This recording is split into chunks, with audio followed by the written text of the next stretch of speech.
Yep, we are live. We're live. Okay,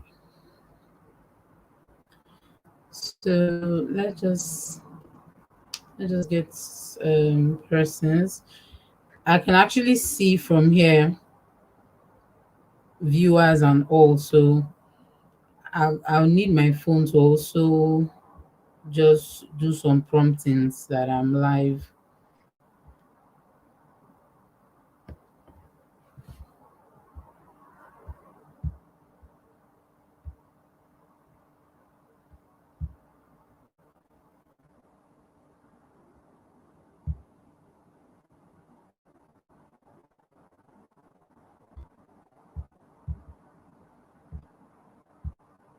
Wait, another thing is I can actually go to my Canva here.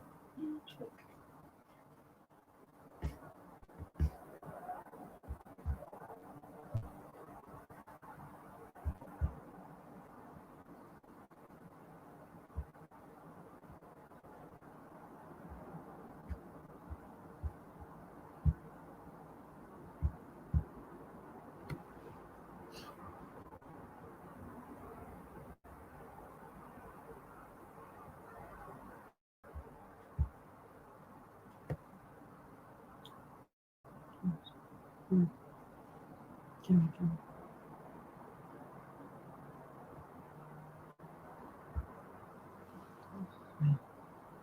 Sorry.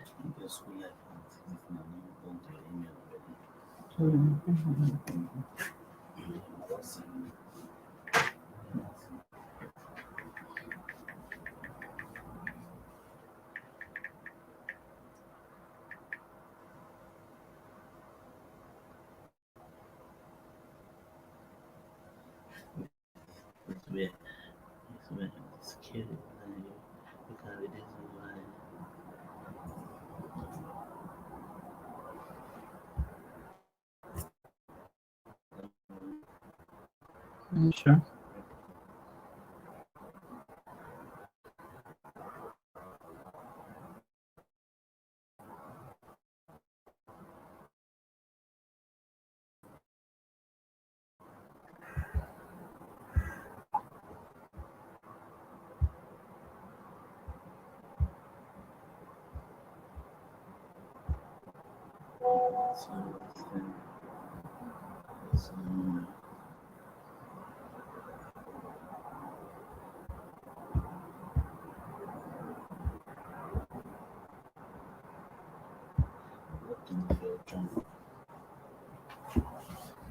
Hey guys, welcome. You are all welcome, you guys. Um, we've started, so please inform your friends, and every single person that needs to be here that we have started. Okay, we're just giving the next 3 to 4 minutes before we start sharing our screen and start the event. So please inform everyone that needs to be here that we are live.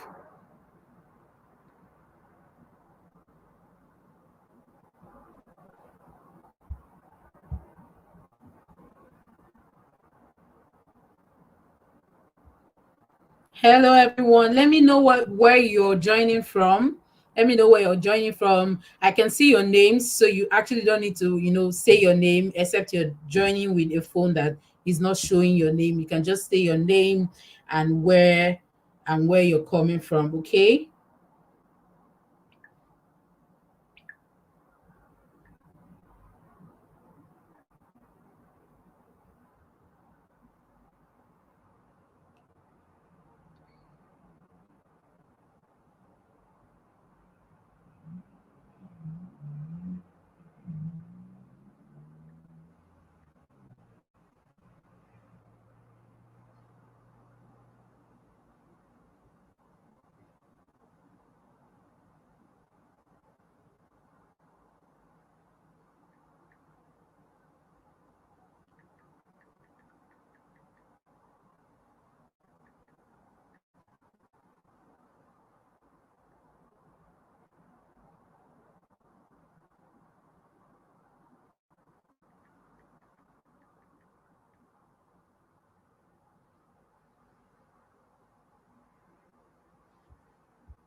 Hello, Kevin. Hello, Emmanuel.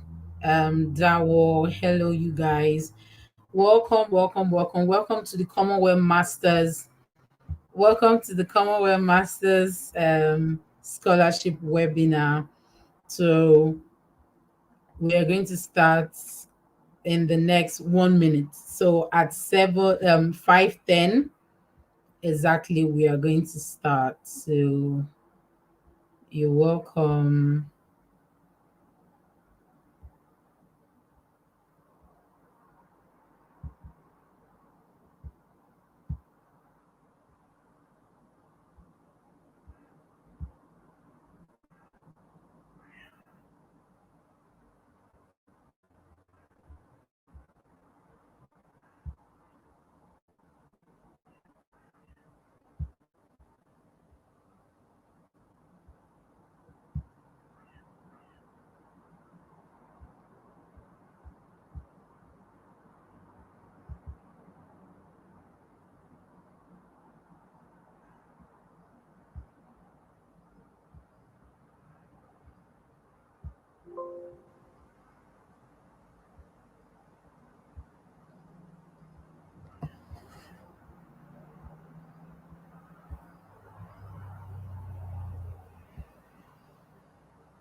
Okay, I'm going to be sharing my screen right now. It's already 5:10 and we need to start immediately. So if you can hear me, please let me see that in the comments. I can see your comments. Welcome. I'm smiling because there's someone who doesn't need to apply for the scholarship but is here. He's my boss. So he's actually here. Welcome, boss. I can see you. I can see you. He's already he already is an alumnus of the Commonwealth Shared Scholarship. He's here already. I can see you. Okay, thank you. Thank you for telling me you can hear me. And my friends are here too. Thank you so much, you guys. You are welcome. I don't want to call your names, but you are welcome. You're welcome. I'm trying to share my screen. My screen is loading on this end. It's loading on this end, and we already have our guests. So we are doing it together. He is an alumnus of the Commonwealth Masters Scholarship, and as many of you know, I got the Aka. You're welcome. You're welcome back. I think the light behind you is going to make us not to see you. The light is how do I say it now? Is oh, from Canada. Someone is viewing from Canada. You're welcome. You are welcome. You're welcome. Sincerely, I don't know what's wrong. My slide is just taking forever to come up. My slide is taking forever, sincerely, to come up. Oh, I don't know.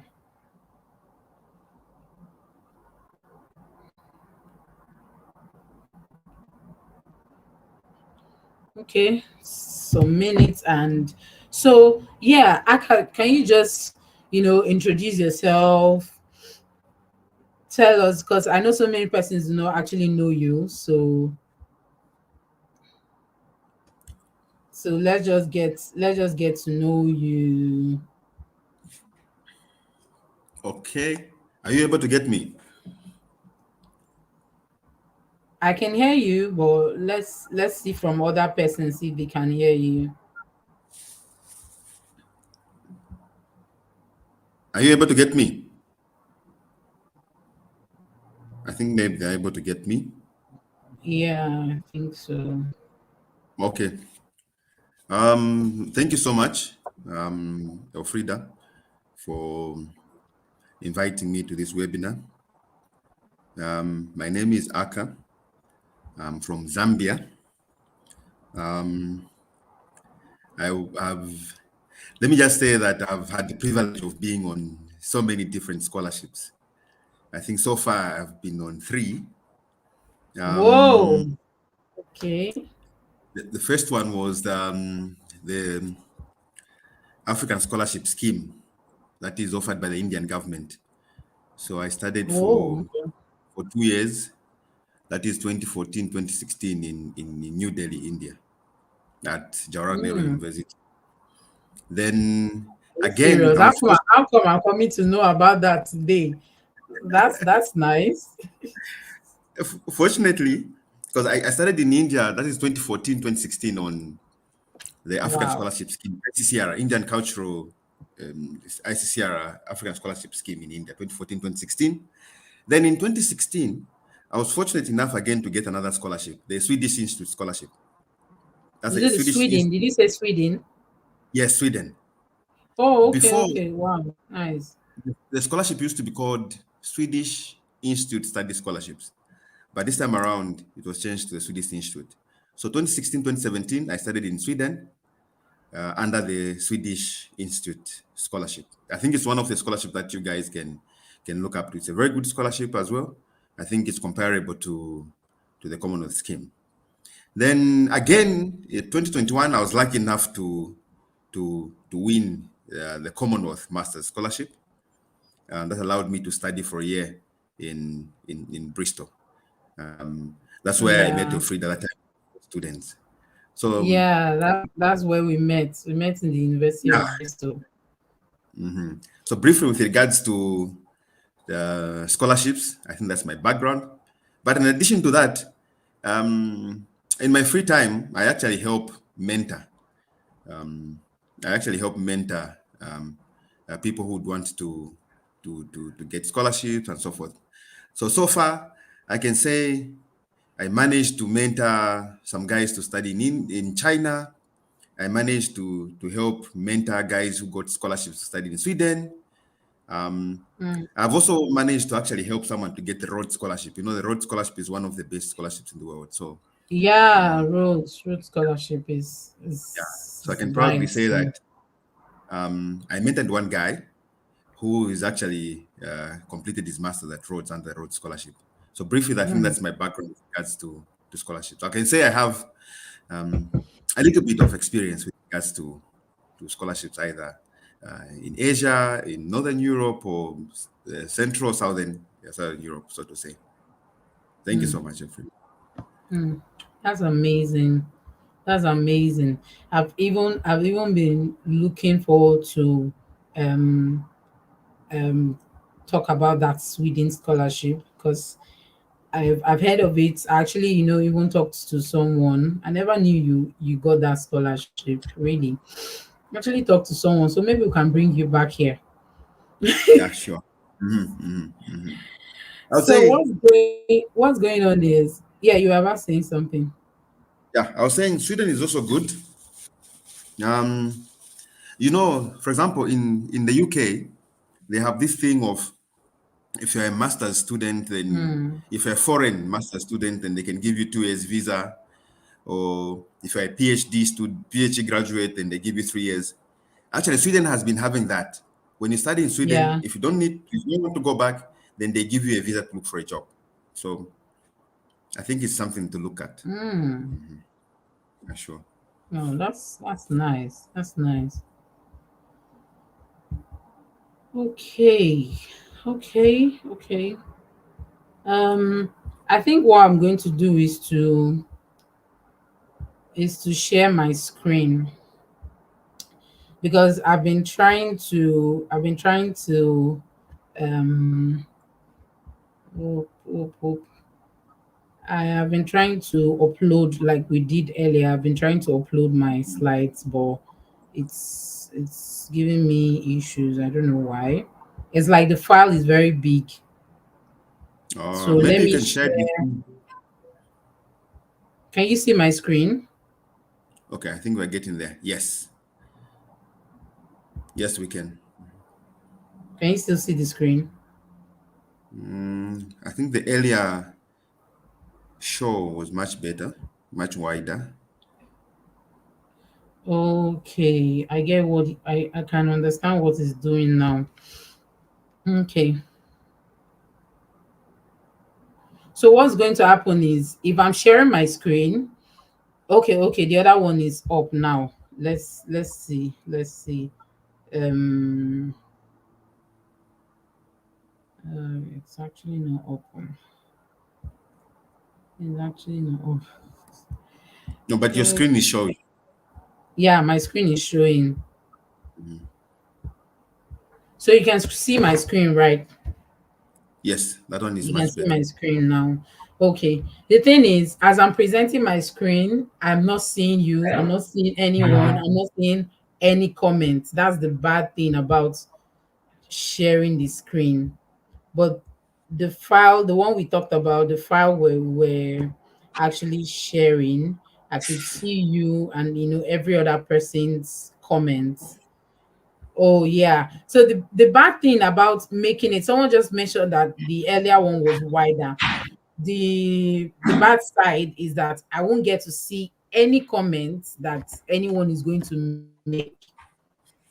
The original one we planned for was to do it side by side. I know this one is showing side by side, but I was just supposed to present and not share my screen.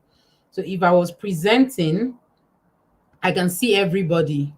Do you get? I can see comments and maybe queries that people may have, because I know during people may have queries. People may actually have queries or questions. So I feel that the file is actually large. That's why it's just taking so much time to upload.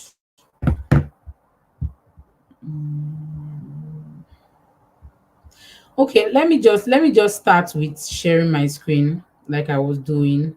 This is slides. Let me present this.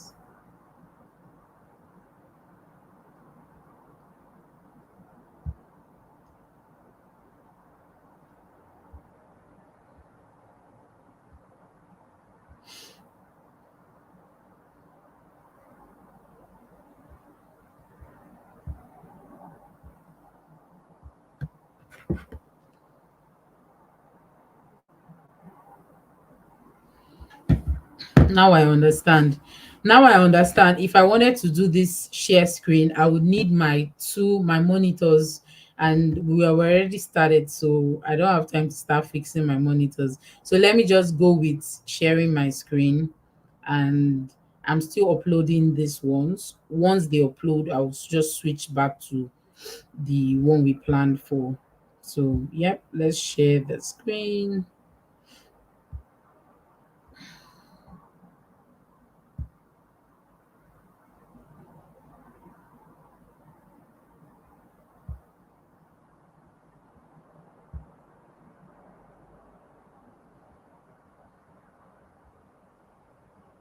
Can you see my screen now?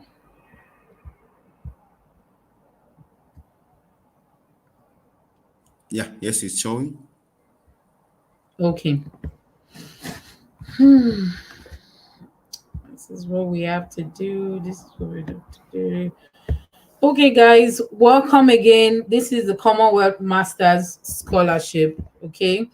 And I believe so many persons know that the scholarship is already open, and the deadline is in October. And this is the time where you need to start applying and doing every single thing that you need to do. So at first I will start with the overview, what this scholarship webinar is all about, what we're going to talk about, and see how we go from there. Okay. So first off, we're going to be talking about the scholarship, and we'll move down to the eligibility criteria. And I think Aka, you will go with the application process. Although what I did was to make my slides to cover all these things so that we can um, assist each other to just to supplement. And then the essay writing, essay tips, and all. And we have someone who has not just had the Commonwealth Masters Scholarship, he has also had other scholarships. So we believe, of course, we know that we're in good hands. Okay. And then we go down to Q&A sessions. That's the question and answer sessions. So make sure you keep your questions, please, to the end. I can see every single comment that you guys make. So just, if you have questions, free to, drop them in the comment section, but don't distract with questions. Let's get to the Q&A sessions first, and make sure to, follow um whenever, when we talk about things and different things that we may call on you to answer. I can see your comments. Okay, yeah, Aka, I never asked you, can you also see the comments? You're Yes, I muted, I can see can't. them. I can see Okay, them as well. okay. So yeah, let's go from there. First off is about the scholarship, about the Commonwealth scholarship. So the first thing you need to know is that the Commonwealth Masters Scholarship, okay, is under the Commonwealth Scholarship Commission. Now there are different scholarships, right, under this commission. So you have the Commonwealth Shared Scholarship. That's the one I got. Aka got the Commonwealth Masters Scholarship. So they're actually different, okay? Although we may see some overlapping criteria and essay writing stuff in the two. And then the next one is the Commonwealth Distance Scholarship, right? And then they also have and they also have the Commonwealth PhD, the one for the PhD scholars. Okay, am I missing another one? I think there's a fellowship too, scholarship, something like that. I think that's the last one. So all these scholarships are all under the Commonwealth Scholarship Commission. So this one we're talking about is the Commonwealth Masters Scholarship. So it is funded by the UK Foreign Commonwealth and Development Office. Commonwealth Master Scholarship, it enables talented and motivated individuals to gain the knowledge and skills, required for sustainable development, and it's aimed at those who could not otherwise afford to study in the UK. So one major thing about this scholarship is you have to prove to them that you are not able, okay, to study in the UK without the scholarship. And this is one thing I've always told people, you need to make that clear in your essays. And then number three thing you need to know is that the scholarship is intended for candidates from eligible low and middle income Commonwealth countries to undertake full-time taught master scholarship at a UK university. So the scholarship is for those people from middle and low income Commonwealth countries, and Nigeria is one of them. Zambia, um, there are different countries under it. Okay, so you need to check first if your country is under. I think most persons here are from Nigeria, even Ghana. So whichever country you're from, you can check. Once you're a middle and low income country, you can check that obviously you will be eligible to apply. And it's also for you to go and study a full-time master's in the UK. It's not for a part-time master's in the UK. It's a full-time master's in the UK, and it's for 1 year. Okay. So that's the major thing to know about the scholarship. Please, guys, if you can follow me, please just say yes, we're following, so that I know that you're following me. If you're following, just say yes, we're following, and then I can continue.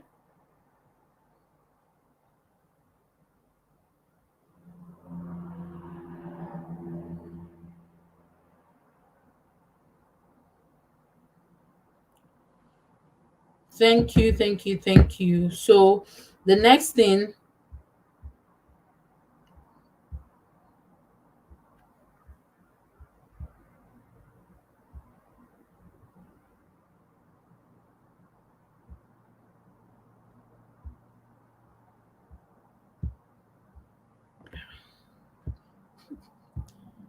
technology, when you need it the most, that's when it messes up. So the next thing we're going to talk about is the applicant eligibility. So first off, there's no age limit for CSC applications, as Commonwealth scholarship applications. There's no age limit. You can apply. Okay. The first thing is you have to be a citizen of or have been granted refugee status by an eligible Commonwealth country or be a British protected person. Person. So this is very simple. Just make sure you're a citizen of that country you're trying to apply for, that country that is, under the eligible countries. Another thing is be permanently resident in an eligible Commonwealth country. So you can't say that let's say you're in Canada and you're a Nigerian, okay? If Canada is where you stay, you are not eligible because you are not permanently resident in Nigeria, okay? Let's say you were born in Canada, okay, or you relocated to Canada and that's where you are permanently residing. You can't apply because Canada is not a low and middle income country. Do you get? So you need to be permanently resident. So like when I applied, okay, I was resident in Nigeria.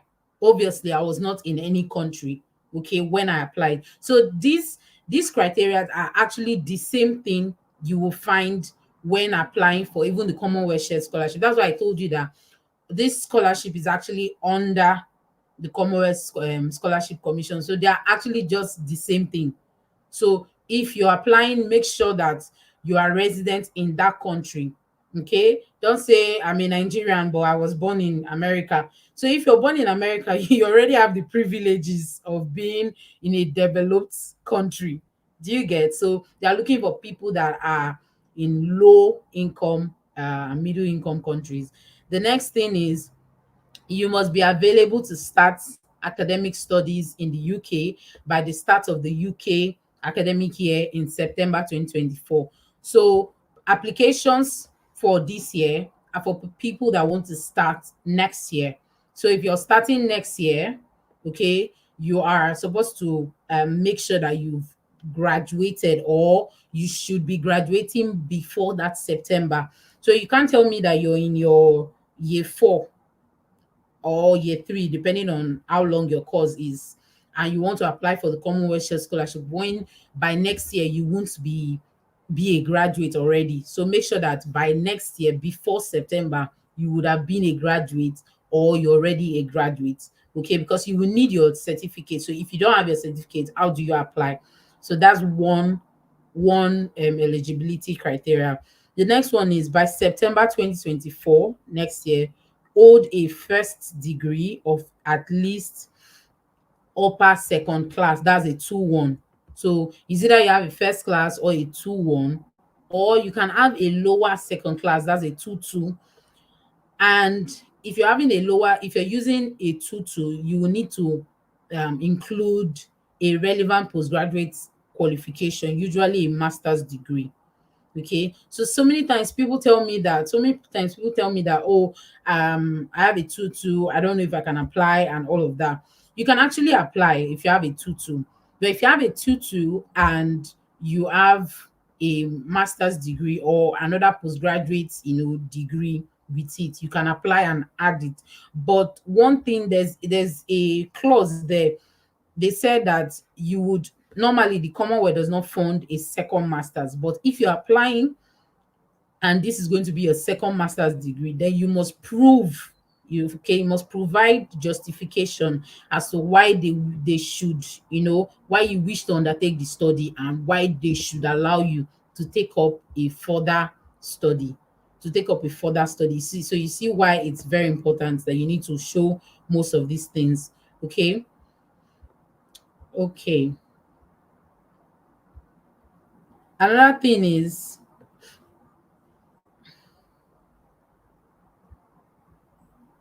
you must be unable to study.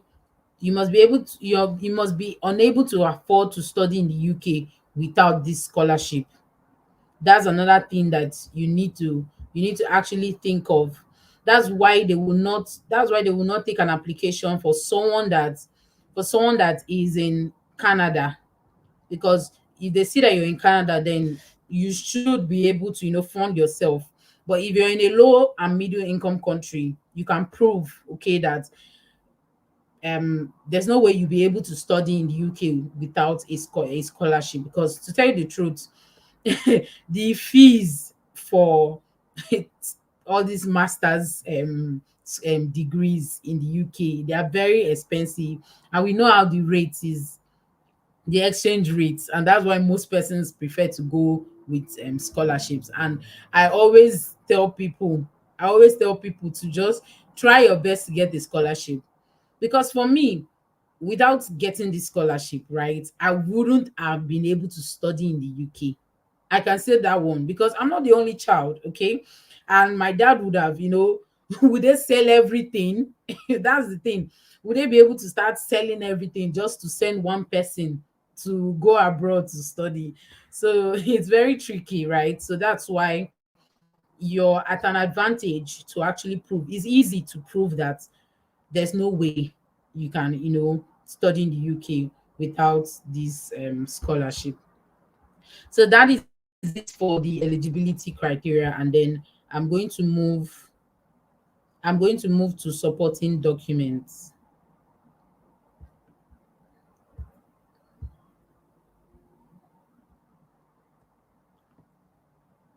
So for the supporting documents, you will need to prove that you're a citizen of that Commonwealth country. So it's very easy to prove. You just need your valid passport, your international passport, showing your photograph, your date of birth, and the country. That's your Nigerian passport, showing you that the country of citizenship is Nigeria. That's very easy. Another thing you would need is that you need to prove or show your full transcript, right?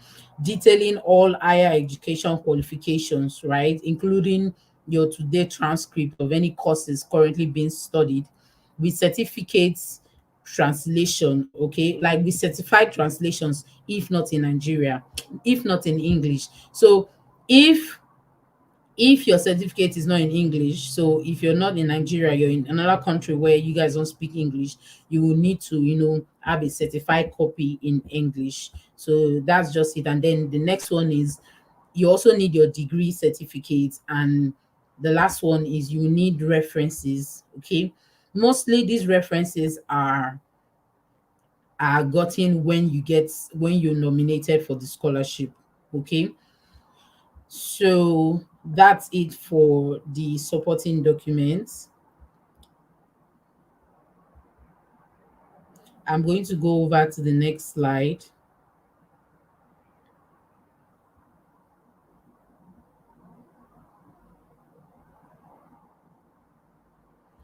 The next slide is the Commonwealth scholarship development teams. Now, the scholarship is actually offered under 6 teams, and they call the development themes. Okay, the first one is science and technology. I think you can actually see my screen. So the first one is science and technology for development. So what these development teams actually means that your course would normally fall under one of these. Okay, when we're talking about science and development, and technology for development, we're talking about science related courses, okay, IT related courses, okay, and everything under science, right? Then the next one is strengthening health systems and capacity. You're talking about the medical system, health system, public health, and all of that. Promoting global prosperity. You're talking about entrepreneurship, business related courses. Okay. So you need to know where your course will actually fall under. Okay. To be able to understand the Commonwealth scholarship. Because like I said earlier, I don't know if I maybe I didn't pay so much attention to that. One of the aim of this scholarship is that it is it is targeted at what talented and motivated individuals to gain the knowledge and skills required for sustainable development. So the Commonwealth Scholarship combines, I'll go to that slide later. The Commonwealth Scholarship combines the SDGs, that's Sustainable Development Goals, and their own development themes to form what they look out for in the essays. Okay, so that is why I'm trying to give you an overview of what the CSC development teams actually look like. Okay.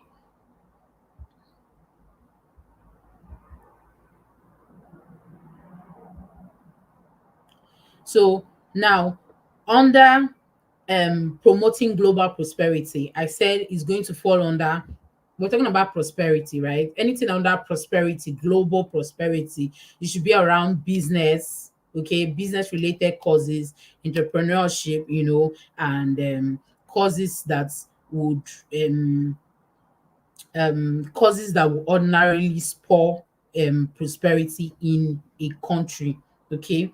The next one is strengthening global peace, security, and governance. This is where you have your international development, international security.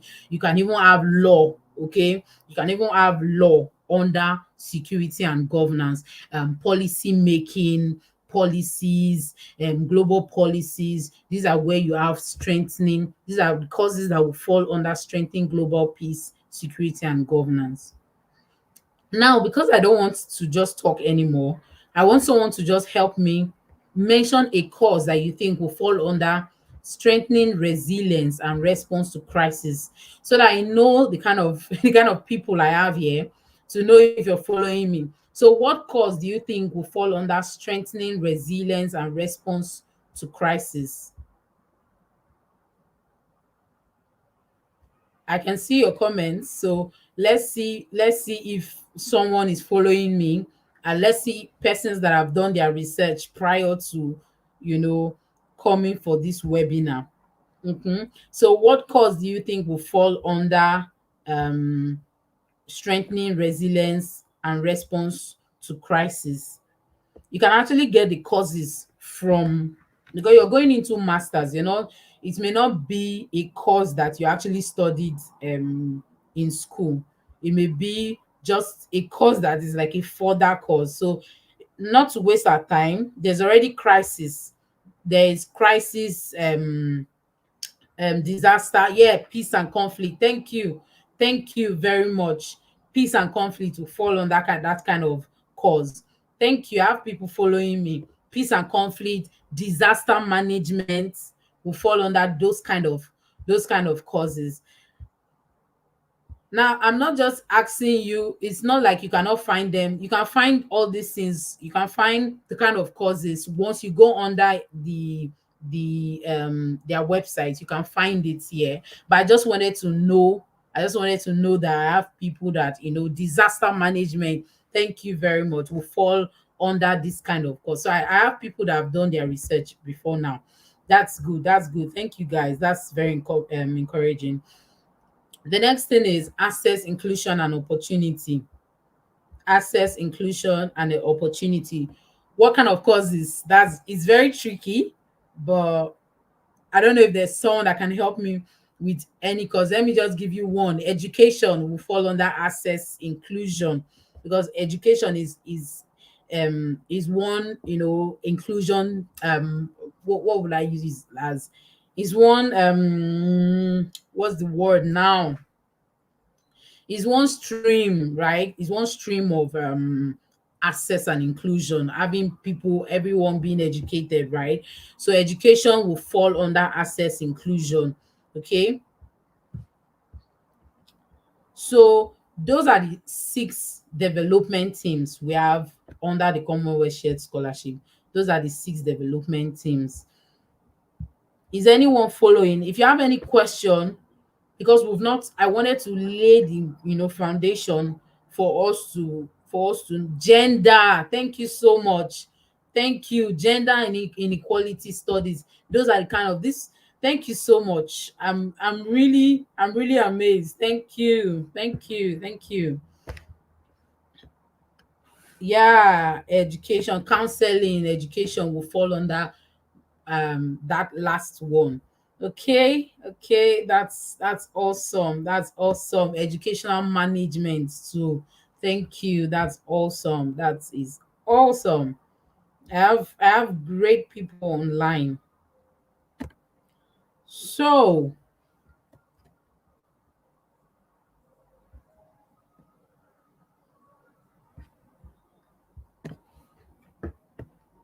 Yeah, conflict resolution. Thank you, you guys. Thank you. Um,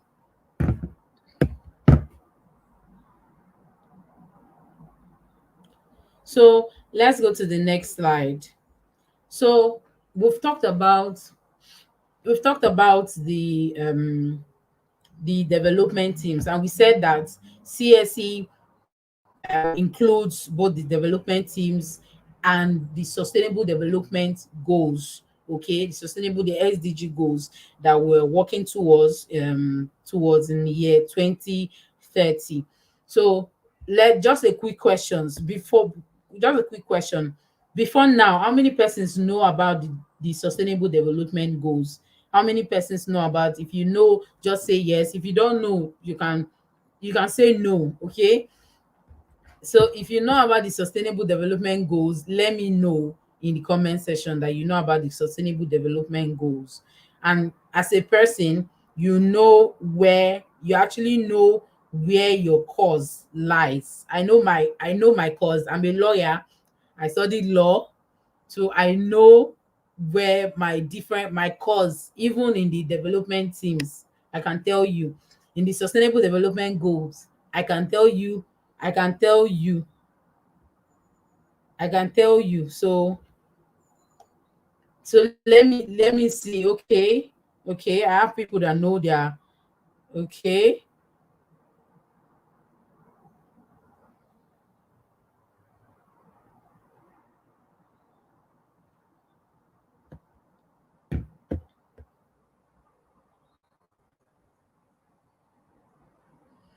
Okay, okay, okay, okay. I can see you guys.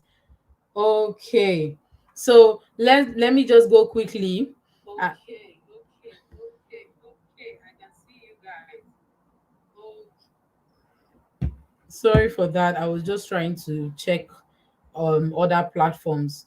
So the first one is, let me just explain first. So the sustainable development goals, right? They are goals that we're looking forward to. Because I'm saying we, because I mean everyone should be interested in the sustainable development goals, because if we achieve these goals, right? If we achieve these goals, our world will be a better place, right?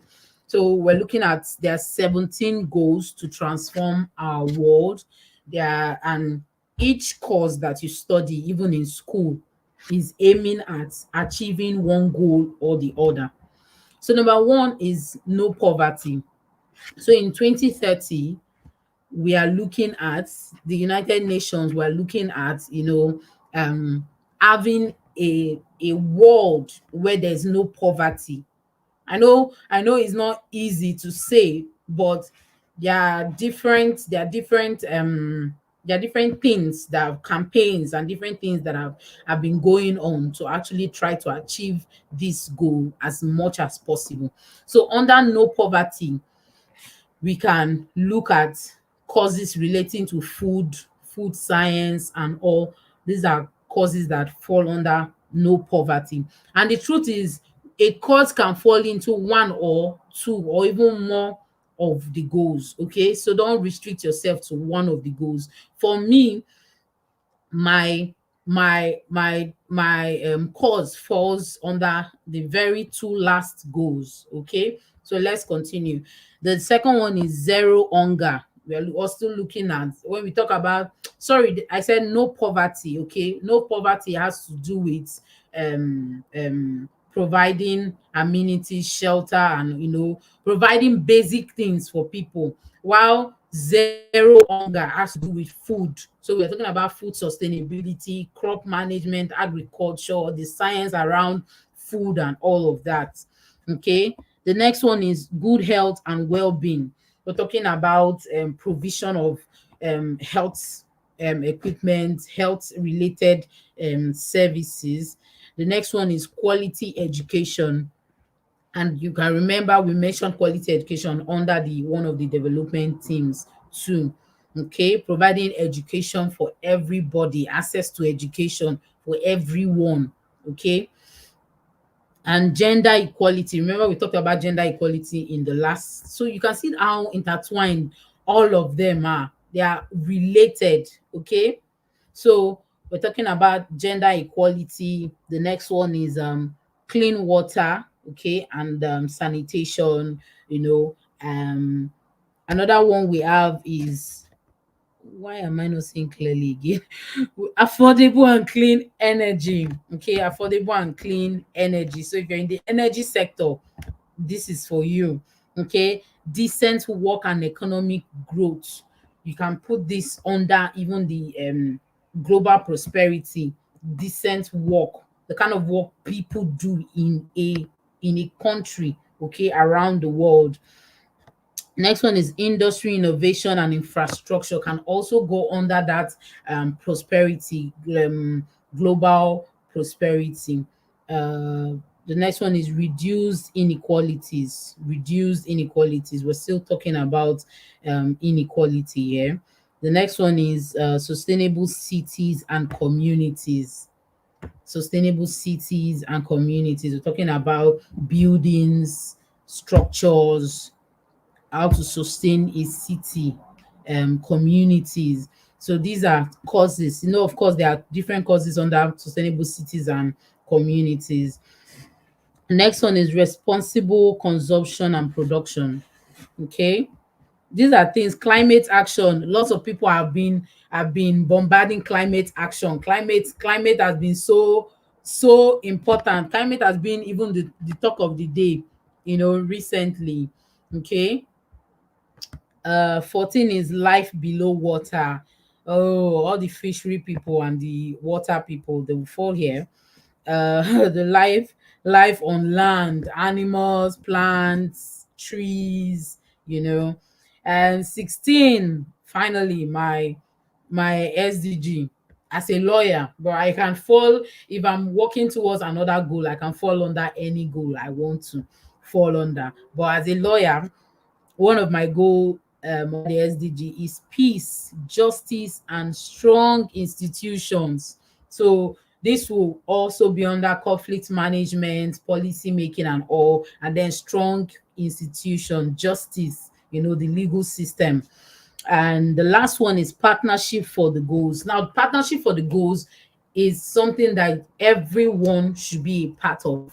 So if your goal is number one or number two, you must include partnership for the goals, because the truth is that if you're trying to achieve the SDGs, you will need to partner.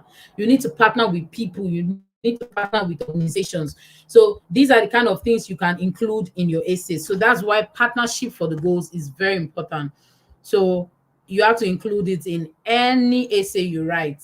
17. So if you ask me, I will always tell you, if I'm representing myself, like talking as a lawyer, I will tell you that my SDG is actually 16 and 17. Okay. And because I love quality education and gender equality and all of that, I will tell you when I'm talking in that capacity. But as a lawyer, I will normally tell you that my SDGs are 16 and 17. So you must include 17. It's very important. It's partnership for the goals. So my I won't want to go down to the essay structure.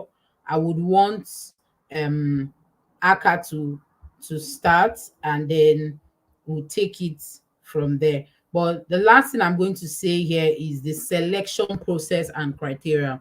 Now, the applications normally in the Commonwealth Masters Scholarship, the difference in of this the difference between this one and the Commonwealth Shared Scholarship, the one I got, is that Commonwealth Masters, um you would need to apply to the Commonwealth Scholarship Commission through their application system online, and then you also need to apply to a nominating agency. Okay, the nominating agency, there are government-based nominating agencies, and there are also like non-governmental bodies too that are also nominating agencies. In Nigeria, we have the Federal Scholarship Board. So if you apply to the Commonwealth Scholarship, you will need to also apply to the Federal Scholarship Board for them to nominate you. Okay, so there are kind of two applications. So, but Aka is going to give us his own experience. So his own experience on, applying and all. But what you need to know is that if you go on the website, you see, if you don't want to go with the Nigerian Federal Scholarship Board, there are non-governmental agencies that you can apply to, and their names, their contacts are on the website. Okay. And another difference between the Master Scholarship and the Commonwealth Share Scholarship is that for this one, you would need to apply to any UK university. Okay, just make sure that you pick a good university, and then pick a good course that you can actually look at your SDGs and your CSC themes. And when you look at the both of them, you can see that there's a way you can correlate them, you can put them into your AC. Okay, so there is no need to actually look for maybe selected courses. Okay, they did not choose any course, but under the Commonwealth Share Scholarship, you will need to choose from the courses that are available on the website. So this is the difference. Okay, this is just the difference between the Commonwealth Share Scholarship and the Commonwealth Masters Scholarship. Now I keep getting questions on, should I apply for the scholarship before the admission and all of that. You can actually apply for the scholarship, then go to um go to the school and apply, or you can apply to the school. An application to a school is just you can do it in a day. Okay, you can do it in a day. I even have a video on my YouTube how you can apply to a school in a day. Okay, you can apply. You don't need to get admission first before applying. You just need to apply and then go and apply on the Commonwealth Scholarship um application system. When you apply, you still need to apply to the nominating agency, because the nominating agency that will nominate you, okay, to the Commonwealth Scholarship body. Okay, so basically the application is on academic merit, is your academic merit, quality of your research proposal, and potential impact on the development of your country. So what is the impact that you want to make? Obviously, these people are not just giving you this scholarship. They want to be sure that you can make impact. So these are the three selection criteria. It's not based on man no man or know me I know you. Once you have your academic merit, your academic stuff is standing very well, the quality of your research proposal is good, and that will fall under your essay. And then your impact, even your potential impact will also fall, because it's your essay that they will read. Okay, they won't see something else, so you need to sell yourself very well. Okay, so this is for the selection process. I'm going to hand over to Aka, are you ready with your slides? You can actually present and allow your slide to upload, because mine is still uploading till now. So guys, if you have, I don't know, should we take few questions? Maybe we should take few questions as you try to get yourself ready.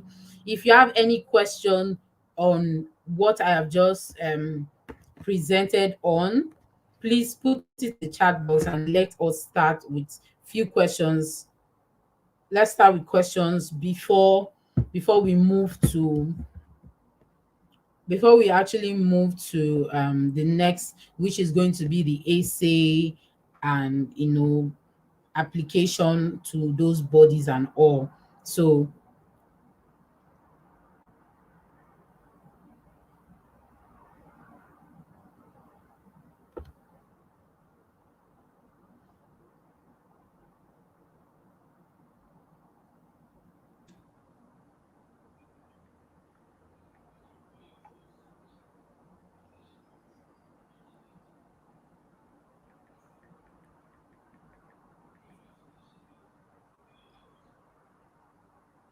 Are you able to get me?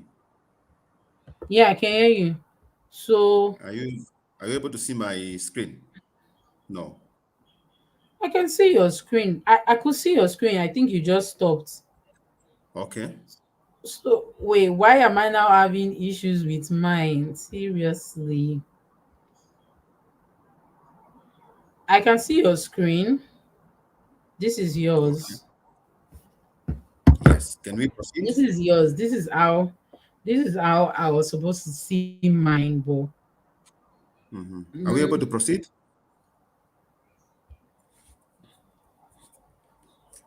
Okay. I So think maybe since we since can. there are no questions now, we can just continue. So what your you're on the aces. So yeah, we can proceed. Okay. Okay. Thank you so much, Frida, for that presentation, and thank you guys for joining. For those who joined late, um, I am Aka from Zambia. I'm a 2021-2022 Commonwealth Masters scholar. I was at the University of Bristol, where Elfrida was as well, and I was doing Master of Science in Educational Research. So Elfrida is from the legal side of things, and I'm from the educational side. So I could see actually in the group when you were asking about areas, I could see people talking about education policy, education management. So I'm glad to see you guys all around here.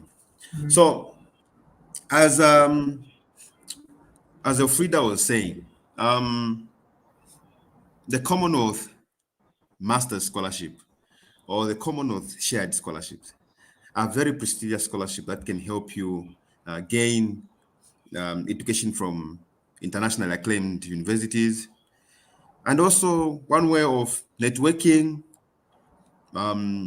getting to gain experience, and getting to learn in world-class universities.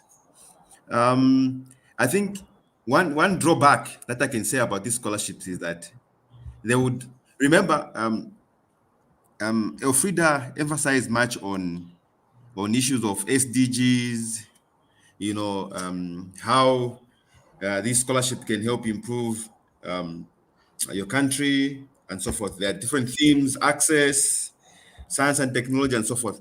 So the idea behind the Commonwealth scholarships is that they are educating you so that you can contribute to the development of your country. So one thing is that they wouldn't want you to stay in the UK after your studies. They would want you to go back for a year so that you contribute to the development of your country before you could get back. So my presentation will basically look at key issues in the application process that involves the proposed study outline, detailed study plan, career plans, objectives during the awards, immediate career plans, long-term career plans, because these are some of the issues that you find when you start your application, online application. I guess um, we have already perused through the application form online or the details of the scholarship on the CSE website. Because one important thing about applying for a scholarship is that you need to understand what the scholarship is all about, what kind of people are they looking for, how best can you um, express yourself so that you stand out as one of the candidates to be picked for the scholarship. So what I would say in the first place is that familiarize yourselves with the CSC website, the Commonwealth Scholarship Scheme website. Go to the website, spend some time, understand what the scholarship is about, what are the entry requirements, what documents will be needed, and so forth. Believe you me, I planned to apply for the Commonwealth Scholarship a year ago. That was 2020. So 2020, I already had plans of applying for the scholarships that I studied in the UK in the academic year 2021-2022. So what I did, I spent time going through the requirements, because one key thing about applying for studies in the UK is that they're very particular with the persons they're looking for. So you miss out on something, then you reduce your chances of getting the scholarship. So please, once again, I'll emphasize this point that familiarize yourself with the requirements for the scholarships, because this will get you an upper hand. And then the issue of Frida talked of the issues of whether you apply for admission into university, you should have admission into university before you apply for the scholarship, or you apply later. So the Commonwealth Scholarship Scheme at the time of application will not need any proof of your admission into a UK university. But remember one thing, admission will be very key at the time when you are offered the scholarship. So what they basically do is that after you apply, the Commonwealth Scholarship Scheme won't give you, this is in case of the Commonwealth Masters, when you apply for the scholarship, they will give, if you are awarded, they'll give you a provisional offer. And in this provisional offer, they will emphasize that you need to submit certain documents, such as reference letters. Of course, your referees would have submitted the references online, but they'll need you now to submit hard copies of those reference letters. And they will also need you. Are you able to get me? I think they're not getting me. Are you able to get me, Frida? I got lost at the point. I think my network just disconnected me out. Oh, So okay. I Because I've had seen, to. Can you hear because me I've seen, now? because I've seen. Yes, I can hear you, but I've And then seen. I think you were breaking at the point. I don't know if it's me, but I've been talking to try to get your attention since, and then I noticed I was backstage in the Okay, studio. So because I've seen. Okay, I think you're able to get me. yeah, Okay, I now can that hear you now. okay. So I was saying that you can apply without admission, without evidence of being admitted into the university. But at the time when you're offered the scholarship, what the Commonwealth Scholarship Scheme does, or what they do, is that they will give you a provisional offer.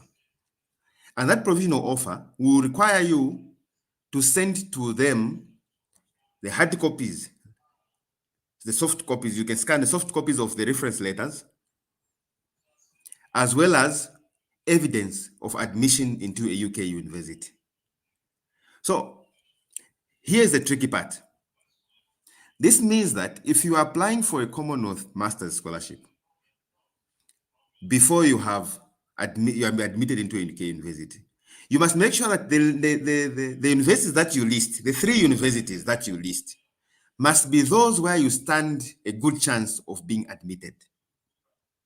Because if you are given a scholarship and you don't have any admission into the UK university, then that offer will be withdrawn from you. Because they'll offer you a provisional. Then once you submit what they required, at proof of being admitted to university, that is when they'll now give you the final admission letter or the final scholarship offer. So please get me loud and clear. What I'm trying to put across is that if you are applying for the Commonwealth without admission into a UK university, make sure you list universities where you stand 100% chance of being admitted into the university. Because without that, then you won't have a scholarship. Even when you get a scholarship, they'll withdraw it from you. So what you need to do is, as you are applying for the scholarship, familiarize yourselves with the entry requirements of the universities where you want to get admitted to. Familiarize yourself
Hi everyone. Please, can you just confirm if you can hear me?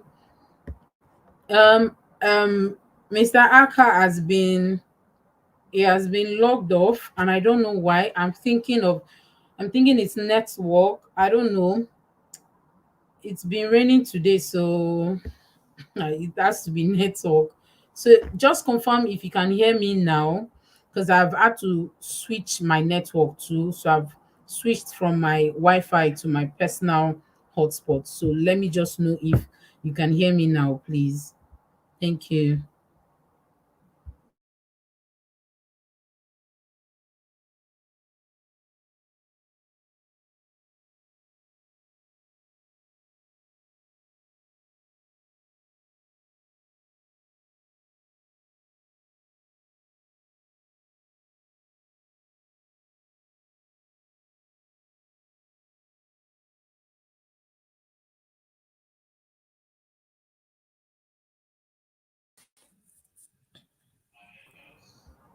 Hi Oh, Aka.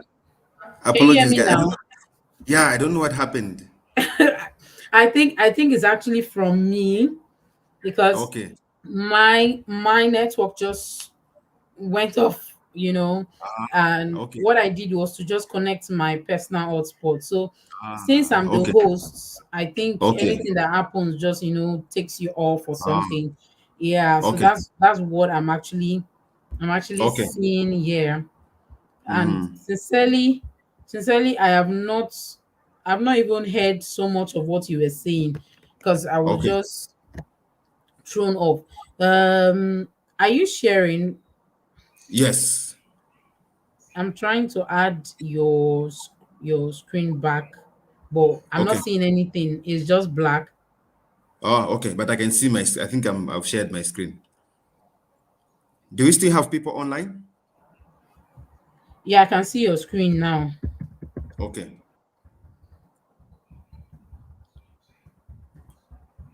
Do you still have our guests online?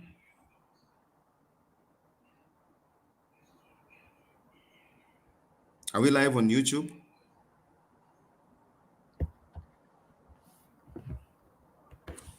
I just had to post now to just know Okay. persons that can hear us.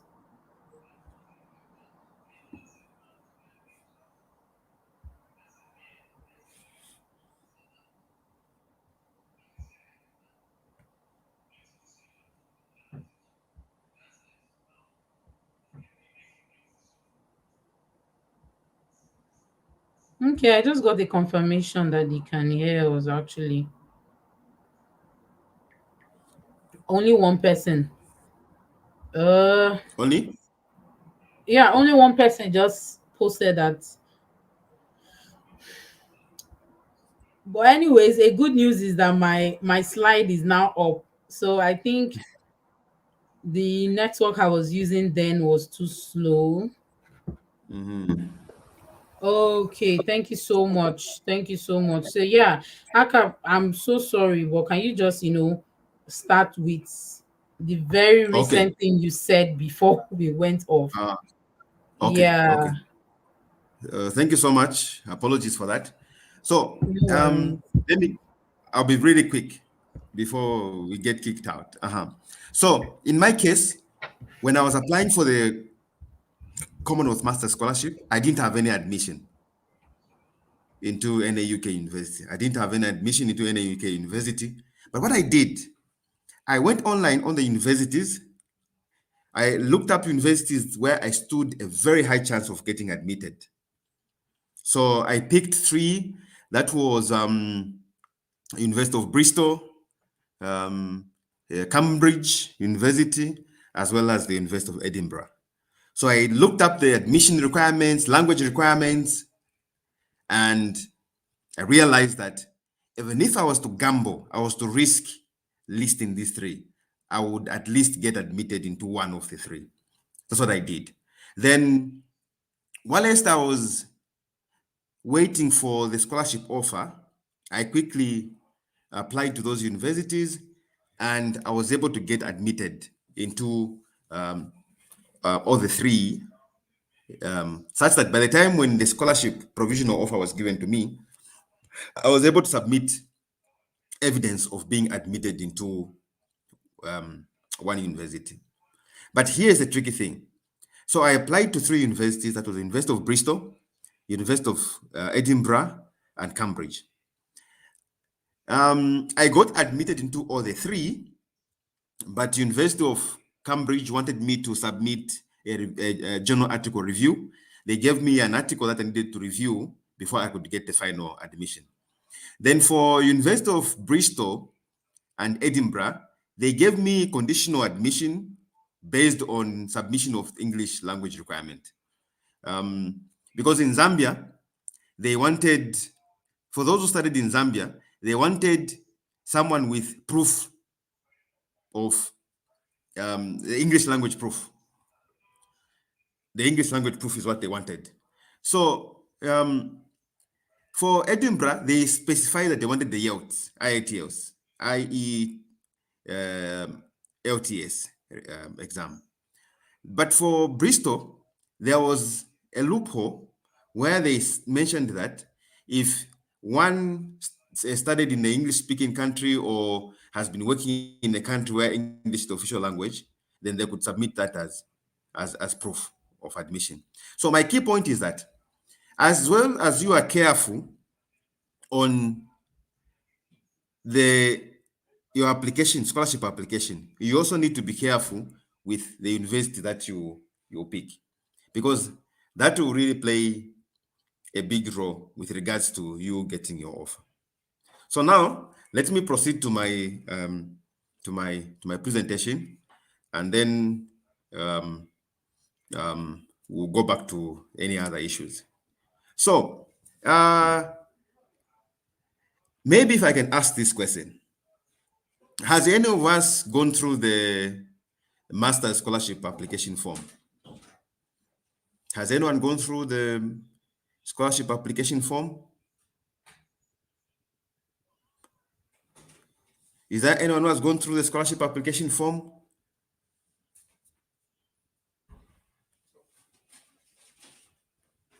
Has anyone gone through? Yeah, someone is saying yes. Yeah. So if you look at my layout, presentation layout, what one aspect is missing on this layout?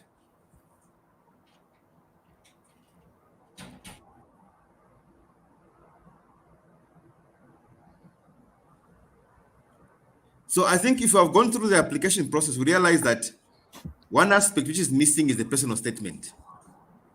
The personal statement must be missing on this layout. The personal statement must be missing on this layout. So these are some of the key things. Aside entering your details, aside entering your academic history, your experience, you'd also need to write down a personal statement, which is part of the application process. So as Elfrida mentioned, when it comes to the scholarship, the Commonwealth Masters Scholarship, there are basically 2 ways in which you can apply for the scholarship. One is through your national nominating agency. In Zambia, we have the Ministry of Education. That is basically the Higher Education Loan and Scholarship Board, is a national nominating agency in Zambia. In Nigeria, I'm not sure, maybe it's also the Ministry of Education. Not so, Elfrida. I think it must be the Ministry of Education. But the other way in which you can apply, because if you apply through your national nominating agency, for example, in Zambia, it means you'd have to do hard copy applications first, and then you do interviews. That's when they can nominate you to do the online application. So you have those 2 stages. The first stage is where you apply to your national nominating agency, and then the national nominating agency will do their own interviews, and then from there, if you are picked or you're selected, that's when they can refer you to undertake or to finalize the online application. But there's another way where those nominating agencies, that do not need you to do a separate application. All that they need you to do is to do one online application, the same scholarship online application form. You just do one application, but you indicate them as the nominating agency. And that way you will not do any interview and so forth. So in Zambia, what happens is that if you apply through the government office, government nominating agency, then you have to apply, you do the interviews. That's when they now select you to do the online application. Again, you go through the stages. But if you apply via another nominating agency like Canon Collins, then you do not need to do separate application. You only do one application, but you indicate them as the nominating agency. So when you go through the application process, you find different sections. There will be so many sections. If I remember very well, you can actually save and go back to your application. So the idea is that you have to be thorough. You have to be very clear with what you're writing. Take your time, consult where you're not clear, because it is from the application process that CSC will be able to offer you a scholarship. Commonwealth Scholarship Scheme do not do any interviews. So basically what that means is that you are judged based on what you submit. You're judged based on what you're going to submit. So you have to do it to the best of your abilities. I always tell my colleagues that when you're applying for a scholarship, take it as an assignment. The way we used to do assignments in the university, where you read the question, you understand the question, then you research, then afterwards you write your assignment. Then before you submit, you go through your assignment to see whether what you have written is correct. So please take that process, take it as an assignment, and make sure you do it to the best of your abilities. So the first thing that you're going to find as you're applying is that you'll be asked to write a personal statement. I didn't include it on my slides, but I'll share it with you. So you'll be asked to write a personal statement. So what is a personal statement? So personal statement is basically about who are you? It comes from the word personal statement. It is about who are you? What do you stand for? What have you done before? Why do you want to study? So you are basically linking in your personal statement, you are basically linking who you are, what have you done, what has motivated you to go for study, to apply for the scholarship, and how will it help you? So it's basically personal. But when I mean personal, don't go on maybe 3 paragraphs telling them about yourself. No, I'm an A student. I was a topper. Remember, Elfrida talked of 2.1. You can still get the scholarship even when you have graduated with a merit.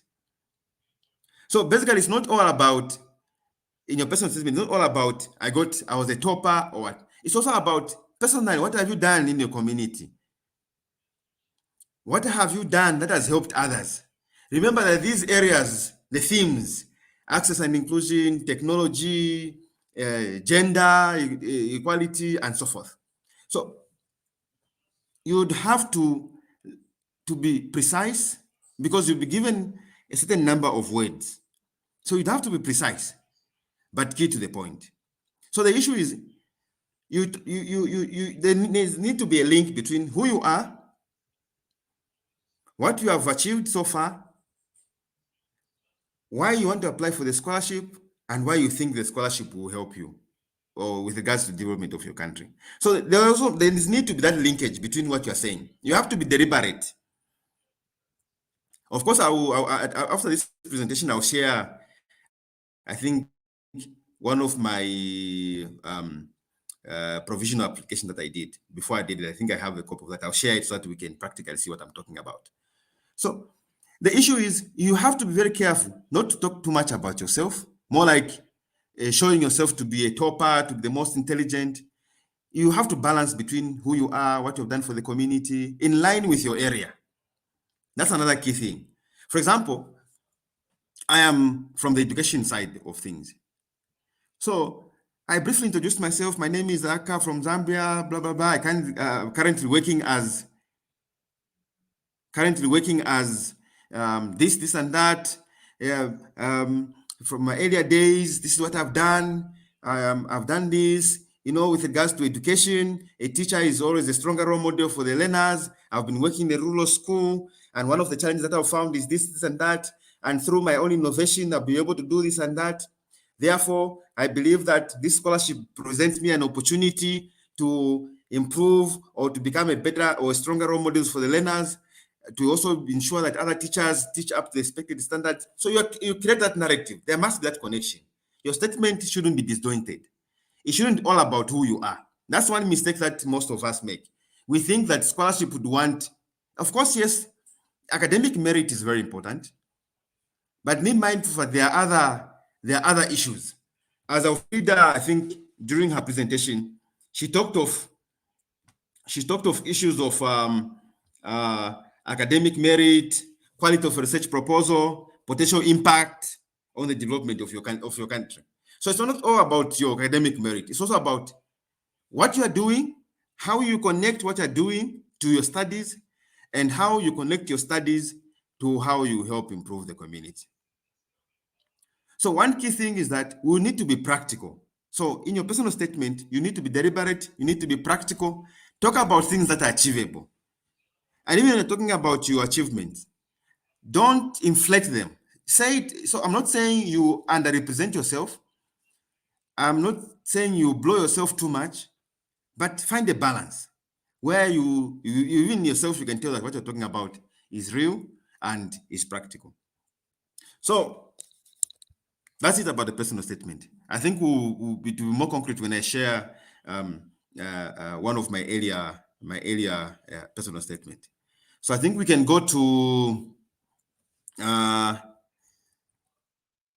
proposed study outline. You also find that in your application there will be a section where they would ask you to write briefly on, or to outline your study, your proposed study, and so forth. Basically, study outline. So you'd find this section. So I'm basically using this particular aspect. It was done by one of my colleagues who was also a Commonwealth Masters Scholarship, who was also on the Commonwealth Masters Scholarship. He was doing engineering. So this clip is coming from what he had presented. So when it comes to a study outline, basically it refers to a short outline of a proposed study or research. They are not asking for a research proposal. So for a PhD, they would basically look for a research proposal. But with regards to a master's scholarship, you do not really go into details of your methodology or questions, research questions. No, they're not basically asking you about research proposal. So you basically need to have brief information on what the course is all about. What are you expected to? What are the outcomes that you expect to, or what are the key issues or key outcomes that you gain from that particular study, and so forth. So I think we can see. Let me move to the next slide where I've explained it in details. So basically, when you are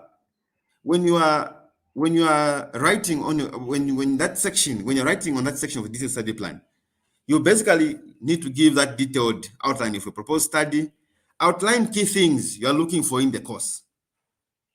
So in that section for the study plan, you outline key issues that you are looking for in a course, specific modules, and so forth. And this particular area of the key things you're looking for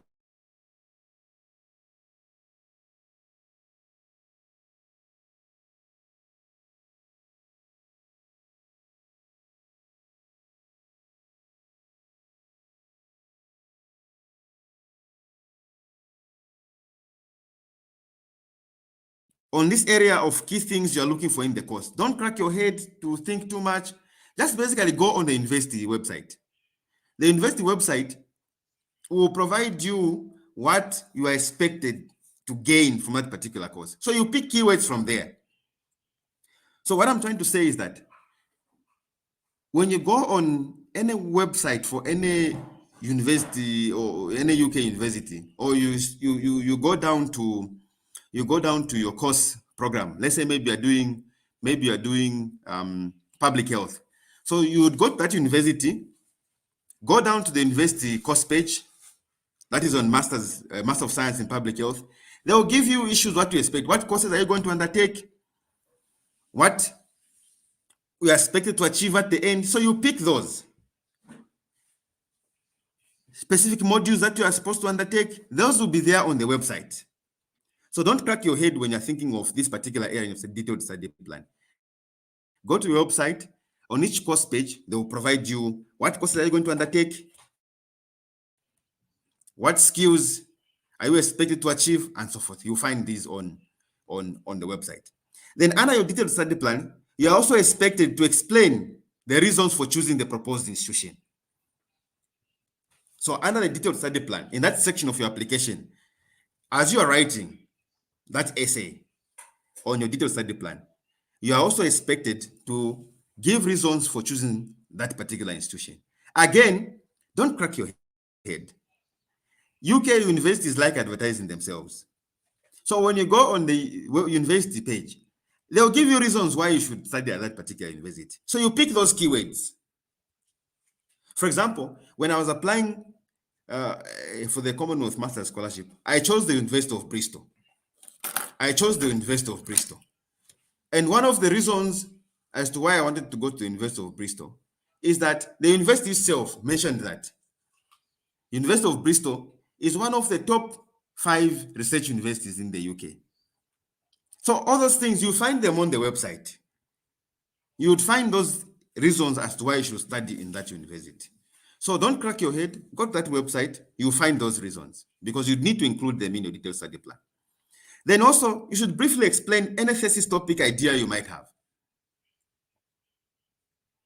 So, for instance, in my case, I talked of this particular course would help me improve my capacity in quantitative research. The program at the University of Bristol has courses in philosophy and research design, social research, also issues of qualitative research. So I believe that these particular aspects would help me achieve or gain my capacity to enhance my capacity in my areas of my work, which includes research and so forth. I would want to study at the University of Bristol because the University of Bristol is ranked as the top 5 universities in the UK when it comes to educational research. And also, it has also facilities, it has professors who are specialized in these areas. So you mentioned these things, but remember, these things you find them on the website because universities advertise themselves. And then also, when you're explaining your thesis topic, remember to link it to the theme. So for instance, if you are in education and your theme is access and inclusion, talk about a thesis topic idea that shows that linkage to access and inclusion. If you're talking about gender equality, make sure that the topic idea that you would mention in your detailed study plan is linked to gender equality, so that everything flows. Imagine amongst your themes you're talking about, let's say maybe I'm arguing or I'm applying on the basis of science and technology. Then when I'm talking about detailed study plan, I'm talking about something else. So I'll look disjointed. And it is from there that you'd miss out. So make sure that as you are talking about your topic idea, link it to the theme. There must be that connection to the theme that you would want to undertake your studies and or undertake your application or to link your application to.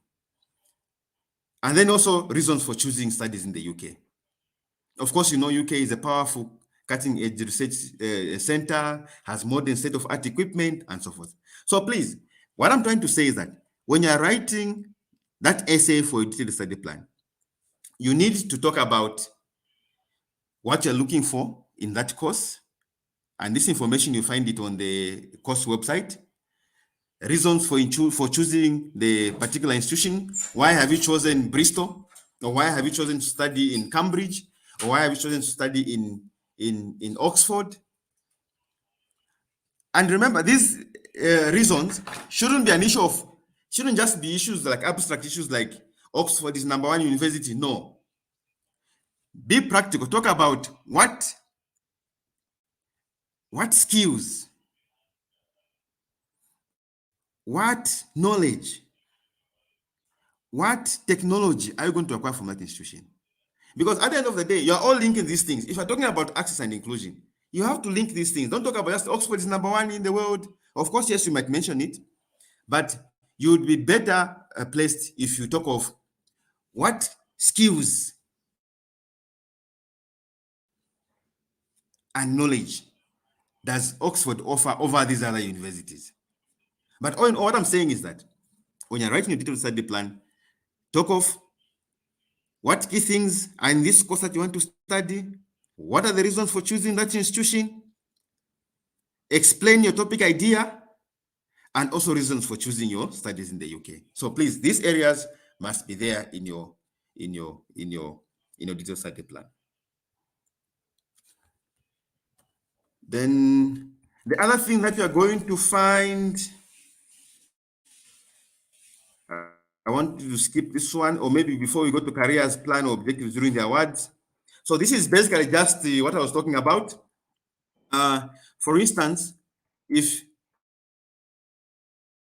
you're applying to the University of Cranfield, and in your detailed study plan, remember in the detailed study plan, we talked of reasons for choosing the proposed institution as one of the key issues that you briefly explain in your study plan. So, as I said, you just basically go to the course website. So, for instance, on the course website for Master of Science in Energy Systems and Thermal Processes, if you go to the University of Cranfield University course website, it explains rationale, why this course. So you pick ideas from the ideas that you put in the study plan. Do not just crack your head. You can get this from the course website. So this is the course website for MS Energy Systems and Thermal Processes. They have explained why you choose this, why this course, access to world-class pilot scale facilities that are unique to UK higher education sector, study modules including thermal energy systems, develop your technology leadership capabilities. So pick these words. These are keywords. This course will enable me obtain technology leadership capabilities, or participate in individual projects or individual group projects, learn from lectures with extensive current experience of working in industry, teach from extensive industry links. So basically, these are the key things that you put in your detailed study plan when you're explaining why you chose this course. These are the keywords you pick from there. You don't have to crack your head. You can find this on the website. Even why you should study at this university, they will give you reasons on the website. So you don't need to really crack your head. You can find these. So please utilize the course website, because they'll give you ideas of why this course is important. Why should you study at this particular university? Then the other thing that you find in your application process is that of career plans. That is objectives during the award. They'll also ask you this in the application process. What are your career plans? What are your objectives? What do you plan to gain or during your studies?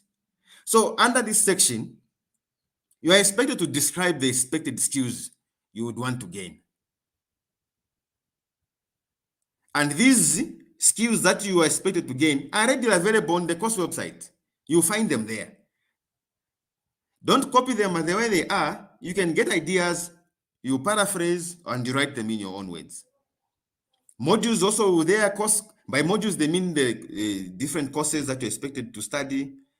So you combine these and summarize them into expected skills to gain.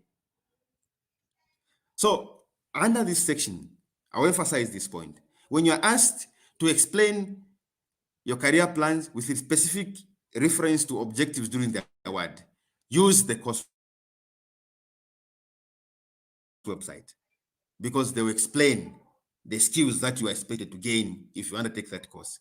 So combine and summarize them and explain them as skills that you're expected to gain.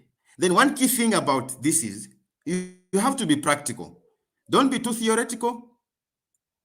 That's why we're saying The website, the course website will help you have an idea of the skills that you need to gain. And you use these, you make them into a paragraph and you explain the skills that you have to gain. And then you link them to why you want to study. Because in your personal statement, you briefly explain why you want to study. So you link them. So these skills will help me equip myself in this area. For instance, for me, when I was applying, I was basing my application on access and inclusion. That in Zambia, we have what are called church schools, mission schools, and we have what are called government schools. So what is there is that you find that the church schools or the mission schools tend to perform better than the government schools. And then you realize that 80% of Zambian learners go to government schools, which are not performing well. So my argument was that I wanted to utilize this scholarship to study why there is this gap in terms of performance between those who go to government schools and church schools. Especially that most of the Zambian learners go to government schools. So because I wanted to do this study, I wanted to make it quantitative. I argued that most of the studies have been qualitative. They have never been given concrete reasons as to why there is this gap. So my argument was that if I study this course, which has courses or modules such as advanced quantitative methods, philosophy of research design, quantitative research, school improvement, I'll be able to gain skills that will enable me conduct this study, that will help improve performance of learners in schools where 80% of Zambian population go to. So you get these skills from the website, but link them to that particular problematic area that you want to work on, that particular theme under which you are basing your application on. Then you also expect, apart from the careers objective during the award, you also find a section which talks about 5 years plans following the award. You also find a section which will ask you to say, explain briefly your career plans 5 years after the award. So one of the key issues in this area is that you can even, in one sentence, mention that you, of course, they expect you to go back home, but just emphasize it to say, you go back immediately after your studies. Just a sentence, just to explain, just emphasizing that, yes, I'll go back after my studies. I'll go back home to continue contributing to the development of my country. So what you basically do is, under this career plan section, 5 years following the award, you describe immediate career plans when you return to your home country. So basically, these are short-term career plans. So one thing you need to remember is that in most cases, it is expected that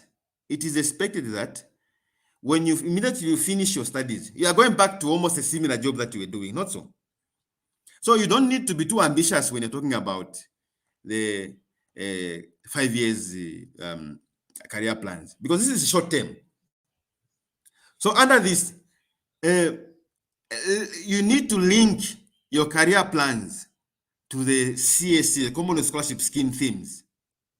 Remember, in your application process, you'll be asked to list 3 themes under which your studies fall under. So don't forget to link these to your themes. So for me, it was access and inclusion. So I talked of, no, we have this, when I go back, we already have this data. So with my skills in research, I would go back to this data and try and produce reports that would enable policymakers make evidence-based decisions with regards to improvement of learning in government schools, where most of the learners in Zambia go to. So what I'm trying to put across is that your short-term plans, the 5 years plans, must be practical, must be those that are achievable. Remember to use the SMART: specific, measurable, achievable, relevant, and time-bound. SMART is very key in this aspect of the career plans, because these are short-term plans. So make sure what you are saying is specific, is measurable, is achievable, is relevant, and time-bound. Specific, you don't need to be vague. You have to be straight. Say, I'm going to do this and this and that. Measurable, it shouldn't be something that cannot be measurable, which might not, which is here nor there. Achievable, it must be something, because it must be something that is achievable within the 5 years plan. Because most of the challenge that I've seen with we scholarship applicants is that we think talking about big things is what we get as a scholarship. It's not about the big things that you do. It's about how achievable is what you're talking about. I have seen applications whereby one, because I'm from the education side, mostly of education, I've had friends who are teachers whose work is in the classroom, within the school and the community. And then when you're talking about their 5 years plan, they talk of, I want to be a consultant, I want to establish my own, or I want to work in an international organization, which might not be achievable within 5 years. So you talk of the things that you do. Say at the moment in our school, our learners are having challenges. Mostly girls are having challenges with good performance in science and mathematics. So with my skills that I have learned, such as interactive teaching methods or learner-centered methods, I think I'll be able to try and see if we can improve performance in the end of term examination amongst the girls. Or I would want to organize professional development meetings for my fellow teachers so that they also benefit from my studies. You get the point? Or if you're a lawyer, you can talk of, I would want to start a sensitization campaign in my communities with regards to justice, with regards to access to legal services. So those are achievable things that you can do within the 5 years plan. And mostly link this to what you're currently doing. Because mostly scholarships, what they do is they would want to see a link between what you're currently doing, how what you're currently doing will be enhanced by the studies, and then how your capacity has been enhanced during studies will improve what you are doing. So don't jump the gun when we're talking about 5 years plan. Talk of how what you have studied has improved what you were already doing before you went for the studies. So link the career plans to the themes, explain how expert skills gained will help meet the development themes, read about UK government funded projects in your country, describe how you contribute to identified projects, read your national sustainable development plans, describe how you can contribute towards implementation of national development goals. So the idea here is that there must be linkage between what you are doing, what you are going to study, and the development of your country. So be practical. Talk of these things. For example, in Zambia, because I work for a government department, and mostly we do research. So we do research, we produce reports that policymakers use to make decisions. So I was talking about the thing that we're doing. So currently, with regards to Zambia's 5 years development plan, there's this issue of girl child education. So I believe that my skills in research will enable me produce quality reports that will enable Zambia improve their goals in this area. I also talked about my own organization. To say in our organization, one of the key issues in the 5 years strategic plan is the research. So I believe that my studies and my enhanced skills will contribute to this particular area. And also what I did to show that I wasn't just making stories, I also referred to reports by UNESCO, by OECD. At one point, OECD and UNESCO did capacity evaluation of our department. And they mentioned these things that we are lacking. So I was connecting my career plans to the development goals that my country is striving to achieve. So the key thing is you can also look at if the UK is doing any developmental projects in the country, link that to those, because if UK is working on water or is working on access to education, those are some of the issues that you mentioned. But remember, this must be linked to your area, to your themes. So you mention all those things to show practicability in what you are doing. It shouldn't be jumping the gun or talking about big things. Of course, yes, you can talk about big things in the long-term plans, but in the short-term plan, you need to talk about things that are achievable. So long-term career plans, basically after 5 years. Now, this is where now you can talk of your career ambitions. Where do you want to see yourself in future, yourself in the future or in future? That can be maybe you want to continue doing a PhD or you want to be a consultant. You can talk of those big things. Can be a position in government or can be establishing your own company. Remember, these are long-term plans. So you can be ambitious under this area because these are things that can be achieved in 5 to 10 years and so forth. But for the short-term plans, talk of the things that are practical. Link them to what you said in your personal statement. Link them to what you said in your detailed study plan. But for the career long-term plans, this is where you describe your long-term career plans. You can be ambitious. Where do you want to see yourself? If you want to do another your PhD, you can mention all those things. I would want to advance my study because PhD will offer me longer period of time to research this particular area. So you can mention all those things in a long-term plan.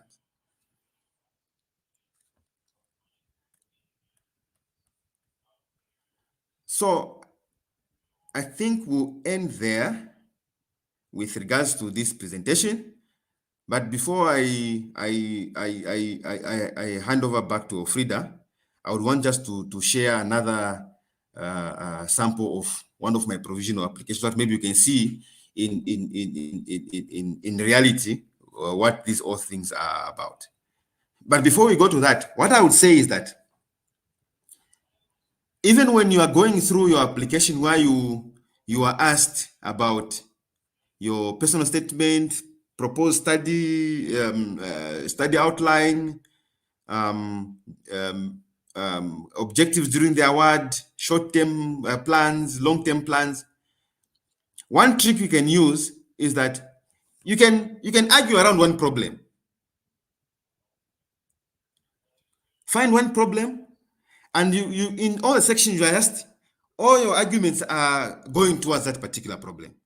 So for me, I was basing my application on two areas. One, on my institution where I'm working lacking capacity in advanced quantitative analysis. This was one of my arguments, saying, no, this scholarship will help me improve in this area because we are lacking in this area. Even other institutions like UNESCO have also actually identified this area to show them that what I'm talking about is real. That is why you need to refer to national development plans. Even when they're talking about, I want to help improve maternal health sector in Nigeria or in Ghana, refer to some national development plan or refer to some official document which have actually explained that as a problem to show that you're not just making it. You want to show that linkage. If I want to do a master's of law and a master of laws in the UK, and you're arguing of issues of access to legal services being a problem and so forth, you refer to some document. For instance, a government or the Ministry of Justice, blah, blah, to show that what you are saying is not just from without. So you link to national development plans, you link to SDGs, you all link those. So I was basing my argument on this gap to say, my institution is lacking in this area of producing high quality documents, which policymakers can use for policy decision making. And I also link this to say, this is actually one of the key aspects in our 5 years national development plan at Zambia. This has been emphasized that research is key in improving Zambia's education sector and so forth. So I was linking that to that. Then I also linked my research to access and inclusion to say during my studies, even though I have these skills, but I would want to really look at why is it that government schools, where most of the learners are going, Zambian learners are going to, are performing poorly. So I would want to see what makes these other schools tick well so that these other schools can benefit. So I was arguing around those areas, but I was linking it to national development plans, to my organization strategic plans to show that what I'm talking about is not just from without, but it's actually real. So now I will stop sharing so that I can share one of my provisional applications so that we can see. Are you able to see my screen? Let me add your screen now to the stage. It's Okay. not Are you as able to see it? it's not as bold The area one, right? as we would want it to be. It's not very clear. I would need my Okay. Let glasses to me. view, but Okay. How it's not very. is it For much me, it's better? not very clear. But for some persons, it may actually be clear. For me to view it, I will need my glasses because I Okay. don't like straining my eyes. Yeah, so Okay. So I but you think now can it's much better. continue. So this Yeah. was I saved this out of the Commonwealth online application system. Mm. So I saved this as one of my provisional. This was my provisional application. I wasn't able to find my final application, but I think this will give you an idea, will give us an idea of the application process in reality. So this first part you're seeing was basically this was my reference number.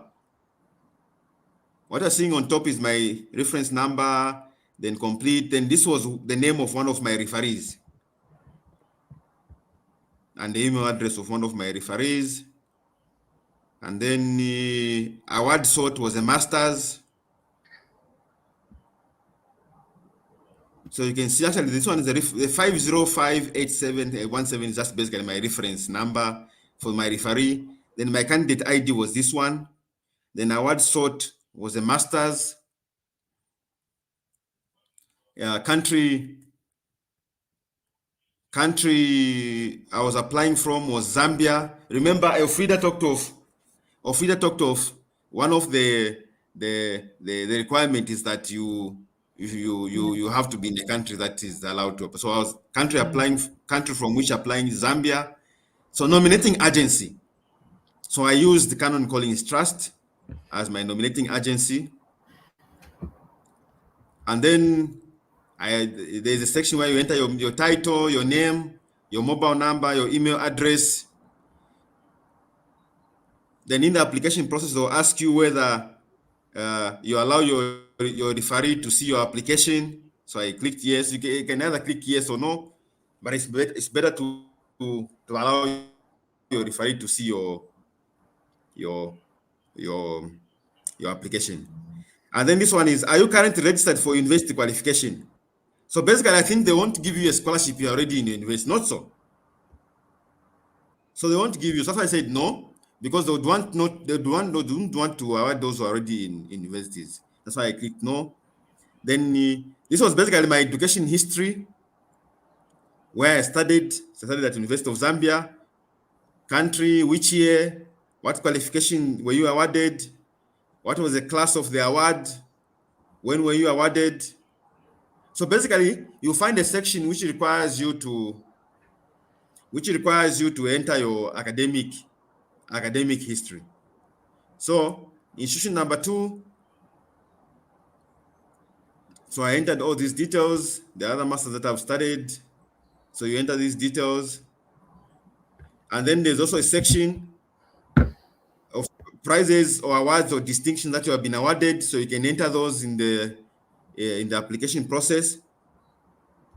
So for me, I added these prizes or awards or distinctions that I've obtained. And then there's also a section of publications. If you have any publication, you can Yeah. indicate them. You can indicate your publications.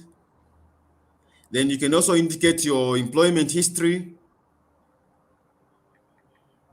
What are your employment responsibilities? So you'd have to be very careful. You'd have to be very careful because why they're asking you all these issues of employment responsibilities is they want to see a link. They have to see a link between what you're doing and what you want to study. Yeah, yeah, Uh-huh. true. So they would ask you all these things. So you'd have to be very careful with, of course, you can, I'm not saying you throw away some of the experiences that you have acquired, but make sure that it adds value to what you are talking about. So for me, I was talking about, I want to do a Master of Science in Educational Research. So they could also see from my employment history that I actually do educational research. So this is a plus because it helps you show that you are an expert in this area. And then, so employment history will be there. So don't be shy. Don't be shy to also include your voluntary experience. Don't be shy to show your voluntary experience because this is also very key because it shows that you are not just about your work, but you're also able to contribute something to the community. So you can include even your voluntary experience. So I included my voluntary experience as well in my experience. Then you also find a section. Remember, we talked of personal statement, right? We also talked about personal statement. So you also find a section on personal statement. So remember what I said was that in your personal statement, they want to know who are you? Who are you?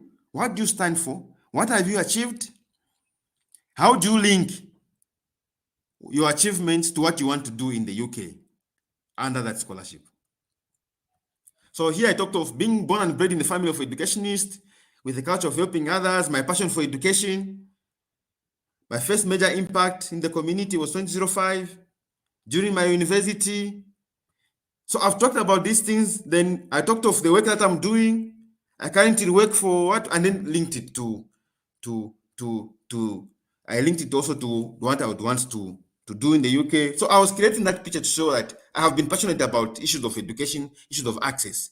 And this particular scholarship will give me this opportunity to enhance my skills in this area so that I better become a stronger contributor to issues of access and inclusion in my community or at my workplace.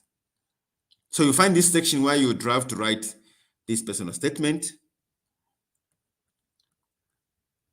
Then also, they'll ask you, remember issues of voluntary leadership experience. You also find it. Because this aspect is very important. They want to see whether you have contributed issues to your community.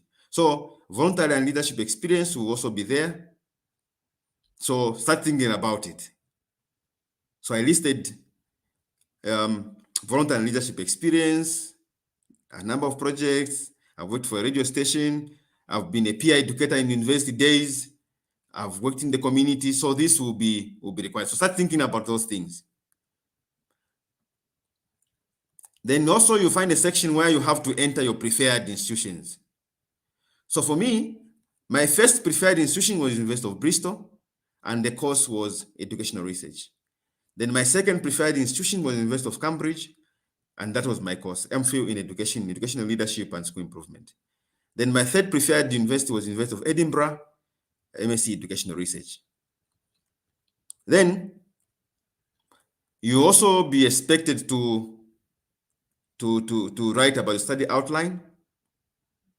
Remember, when I was sharing those slides, I talked of educational research at the University of Bristol provides cutting-edge training and educational research for professionals in the education sector. The program provides training in both applied research knowledge and skills, and in content areas, among others, educational policy, creativity, and the curriculum, education, inequality, and social justice, quality and improvement in education required for training of organ educational research. So these things that I wrote here, I didn't just think about them on my own. I went to the website. I went to the university website. That's why I picked all these issues that the program provides. And then there's also a detailed study plan. Owing to my previous occupation as a high school teacher and my current job as senior research officer, the University of Bristol Master of Science in Educational Research program, in comparison to other programs offered by top universities in the UK and around the world, will offer me an opportunity to not only obtain practical and applied knowledge and skills in education research, but also competence in areas such as education policy, inequality, and social studies, and so forth. In addition, the intended outcomes of mandatory and optional courses, which include, I mentioned these, will equip me with the required knowledge and skills to carry out dissertation work effectively on my intended project of analyzing factors accounting for the variance.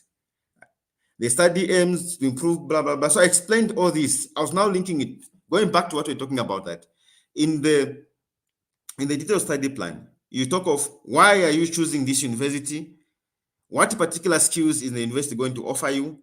How is this linked to what you want to gain? How does it help you? You talk of you talk about your intended research, which is this one. This one I've mentioned here of let me see. I think now where have I taken my?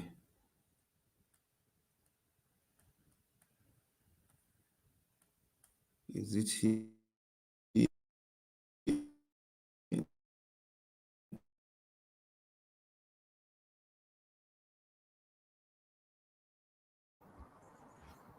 Hi, Aka, can you hear me?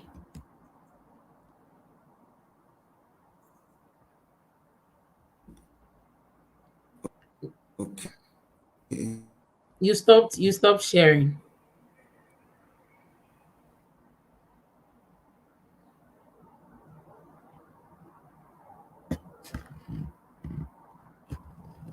I think let me.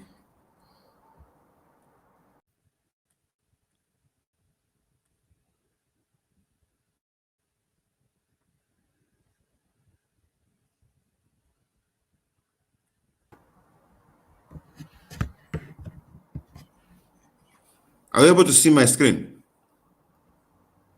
Yep, I can see your screen. And I'm adding your screen right Okay. now. Okay. No. Yeah, I can see your screen right now. Okay.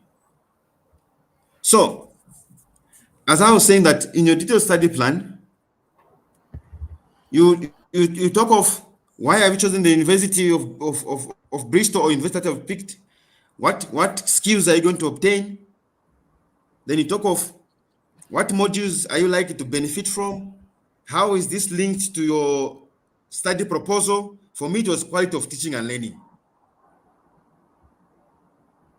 So I was talking of the study aims to improve the quality of teaching. So these particular skills will enhance, it would give me skills in mixed methods, qualitative and quantitative methodologies, and so forth. So as I said, as I mentioned, if you got me correctly, as I said earlier, that in your detailed study plan, you talk of why are you choosing this university, what particular skills are you expected to gain, why do you want to study in the UK? That's why here you see I was talking about with the UK being a powerhouse in cutting-edge educational research. This program, upon completion, will equip me with the essential knowledge and skills to carry out high-impact applied educational research.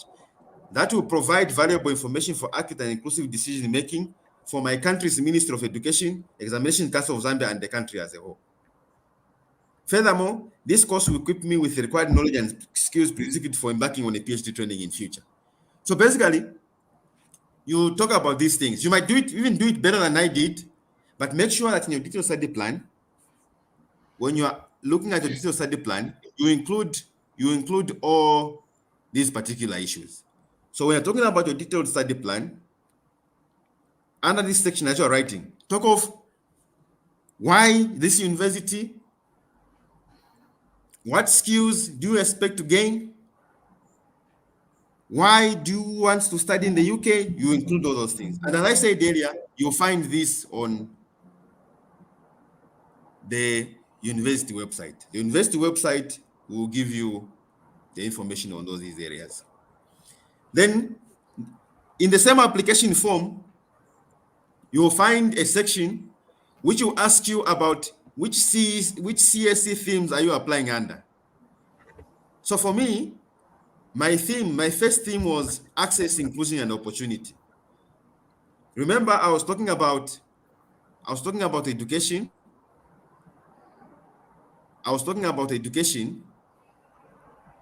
So my first theme was access and inclusion. That was my key theme. Then they'll ask you, which first sustainable development goal does your theme fall under, or this area that you want to base your application under fall under? So for me, the first one was SDG number 4, which is quality education. Then the second SDG was gender equality, because I was talking about the issues of, apart from looking at why government schools perform poorly than mission schools, I'm also talking about girls' issues performing poorly than boys. So it was under gender equality. Then the third one was reduced inequality. So you find all these things. You find this section and you'll be required to indicate which particular theme your application is falling under.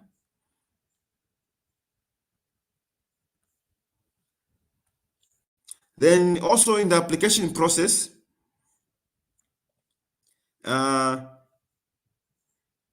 there will be also a section on development impact. This is also very important. So basically here, they would want to see how your studies will help improve development in your country. So under development impact, the first one was talking about these studies will not only equip me in such skills, whatever, but also improvement with around 83% of Zambian learners in public schools where performance is lower. The need for research is required if Zambia is to ensure inclusive and equitable quality education for all by 2030. So you basically play around how your studies will bring about practical improvement with regards to the areas that you will have mentioned as your key areas. So you find a section that requires you to talk about development impact. In 3 years, there will be development impact 1, development impact 2, and development impact 3. Then also development impact 4, you find all these things. The key trick thing, or the key thing about this development impact is to follow what they're asking you about.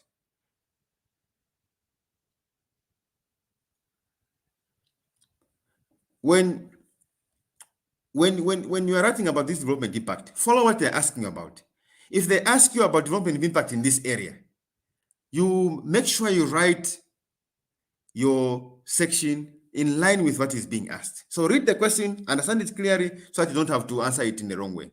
I've seen a question here to say, when discussing your study plan, does one need to link all schools and courses together? No. In most cases, what you do is, even when you list, there's a question here to say, when discussing the study plan, does one need to link all schools and courses together? I think this question is stemming from the issue of listing three universities, I think, under this area. No. So what you do is, they take it that the institution that is number 1 is where you want to go. So it is taken that the first university that is listed is where you want to go.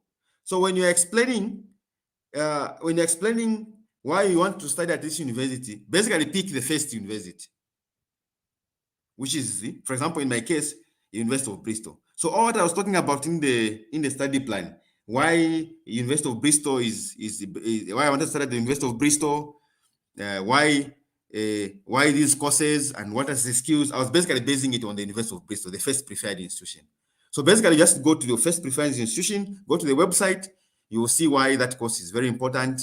Why is it important to study at Bristol and not any other university? So please base it on the first university that you listed in your application. So apart from development impact, you also find objectives during the award.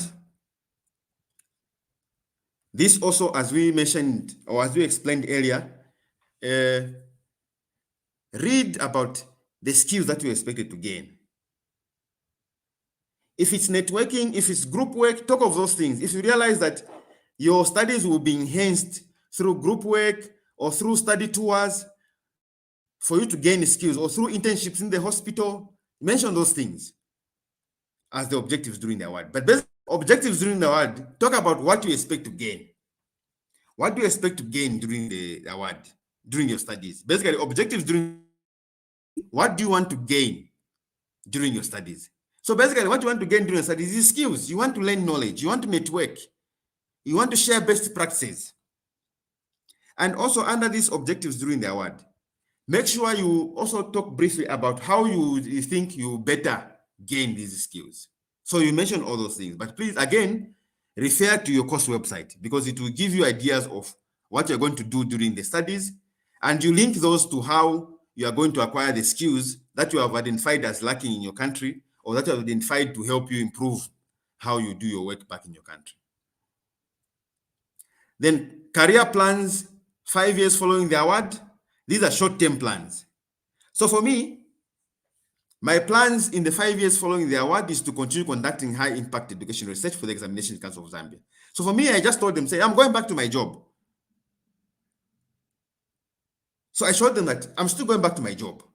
So my plan in the first 5 years is to continue conducting high-impact research for the Examinations Council of Zambia and the Ministry of Education that will provide valuable information for evidence-based decision and best practices for education improvement. Being one of the coordinators, now I was talking about myself because I'm talking about what I was doing. Being one of the coordinators for the conduct of Zambia National Assessment Survey on Learning Achievement, I intend to use my acquired skills to particularly enhance the analysis of survey data for improved and accurate assessment of the quality of education delivery. Further, with the 2017-2021 Education and Skills Sector Plan and the 2017-2021 Seventh National Development Plan, identifying research as a key strategic intervention for attainment of Zambia's medium-term plans, I will contribute by conducting research on areas of access and quality that will improve valuable information for decision-making. With the endline survey for the Zambia Educational Enhancement Project scheduled for 2022, I will provide technical support in the conduct of the impact evaluation. Further, I will utilize my skills in supporting the implementation of the ECZ 2021-2025 strategic plan and planned examination reforms, whose number one strategy is utilizing research for evidence-based decisions. In the 5 years, I will also support the implementation of the ECZ UNESCO Institute for Statistics Policy Linking project in order to report on SDG Global Indicator and the study of learning during COVID-19. So basically, I was just talking about what I was already doing because I told them, I do research. We are working on these projects, such as national surveys, this study on COVID. So I'm going back to continue with these studies. And I'm going to help improve how these studies are being done. Because just short term, we cannot be too ambitious. Then you find a section on long-term plans. So my long-term plans was basically now long-term plans. I was ambitious now. I wasn't talking about if sources allow, I intend to embark on studying for a PhD. Because these are long-term plans. Similarly, I will utilize my research work to support Zambia's Vision 2030. These are long-term because Vision 2030 from now is about, we are now in 2023, it's about 7 years. So I was talking about things that I will be able to do. What are my long-term plans? I want to do a PhD, I want to improve myself, and so forth. So this is where you can talk of consultancy and so forth. But in the short-term plans, talk about the thing that you're currently doing. If you are a lawyer, you talk of improving what you have already been doing. That's in the short-term plans. If you want to start sensitizing the communities, this you can do it in short-term plans. It's measurable, it's attainable. If you want to start a consultancy, you want to start your own law firm, these are long-term plans. So you'll find this section as well as you are doing your application. Then the other part is you find section for referees. Please indicate your referees and make sure you put the referees who are able to write for you, who are able to write good references for you. There have been situations whereby I've seen people who have lost out on scholarships because one of their referees didn't submit their reference. It's also very important when you're picking when you're doing your application, ensure that you pick referees who will be able to write for you references. Others, they might not even write for you, and you lose out because without having references received, your application will automatically be disqualified. I know of a lady who stood a better chance of getting the scholarship, but only one of her two or three referees submitted. The rest didn't submit, and that's how she lost out. So please pick referees who are able to submit for you. You should be sure that these referees will submit for me. I think for the Commonwealth, they would require at least two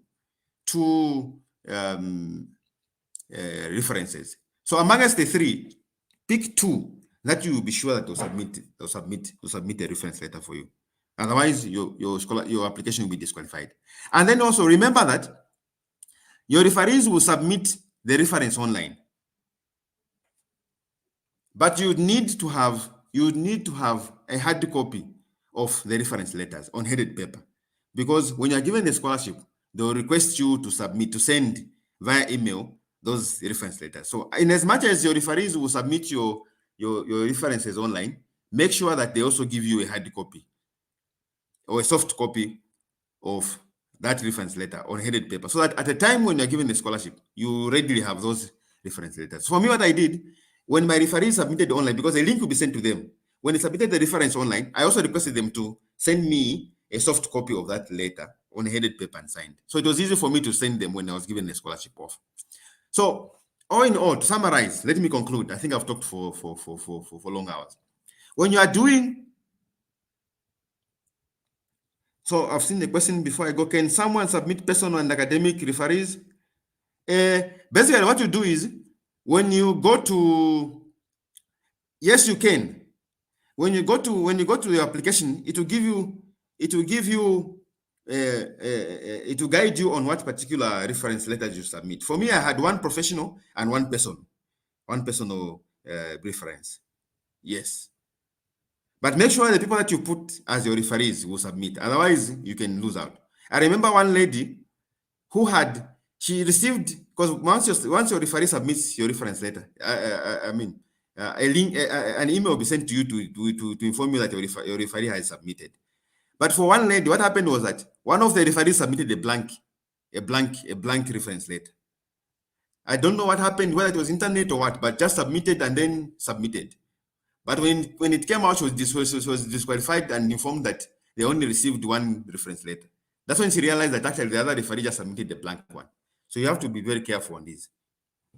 So all in all, to conclude, when you're applying for Commonwealth Masters Scholarship, go to the website, study the requirements. Secondly, make sure you get admission, or you indicate universities where you stand a very high chance. Thirdly, be practical. Don't think that if you talk of big things like I want to be a policymaker, I want to start a company. No. Talk about the thing that you're currently doing. The tricky thing is, talk about what are you doing? You briefly say, well, I'm currently doing this. Then identify a gap in what you're doing, or in your area of expertise. Identify a gap. Then play on that gap. So tell them what you're doing. What is the job? What are you currently doing? What gaps have you identified? And how are these gaps linked to the Commonwealth Scholarship themes of access and inclusion, or science and technology and so forth? So link that. Or how are these linked to the development of a country? Then from there, how does the scholarship, or how does the course that you have picked help you improve the way you're doing what you're currently doing, or the gaps that you've identified? And then objectives during the word. What are you going to do during your studies? How will your skills help you improve what you are doing? Then short-term plans. How are you going, when you go back? Short-term plans mostly are linked to what you're doing. How are you going to improve what you're doing before the studies? And then long-term plans, what are you needing to do? So the idea is, be practical. Don't talk about big things like I want to start a company, I want to influence policy. No, talk about what you're doing. And that way you'll be able to do a very good scholarship. And then the last thing is, read your application and question yourself.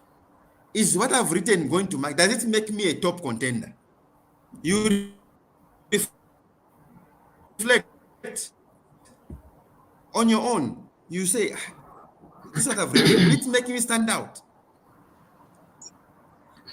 Whatever I talk in your personal statement should be linked to what I think I'll end there.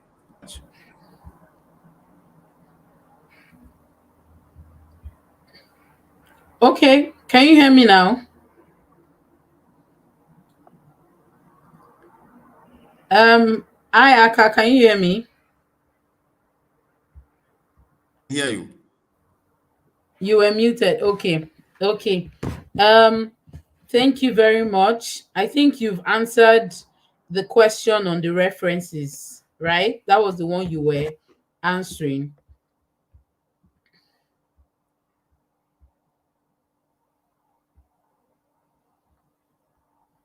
So my slides are now working actually.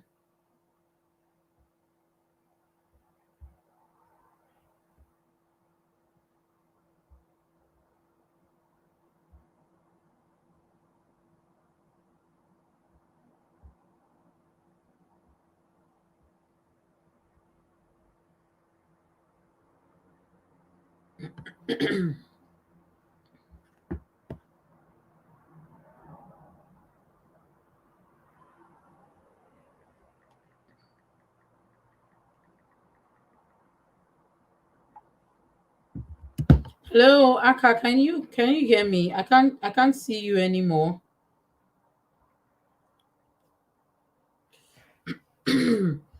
Okay, so um we're on questions and answer session. Since since he has touched on the essay writing and all of that. In fact, it has been, you know, everything he talked about has been in depth. He has really touched on a lot of points, and he even went ahead to share his application form. What he was sharing was actually his application form. So I would not need to go to the essay questions, structures, and all of that anymore. Maybe I'll save this for the Commonwealth Shared Scholarship when I have another webinar for that one, because the aces are actually the same. Okay, so but I'll just save this my slide for that one. But let me just give you some of the essay tips I have here before we go into answering some questions.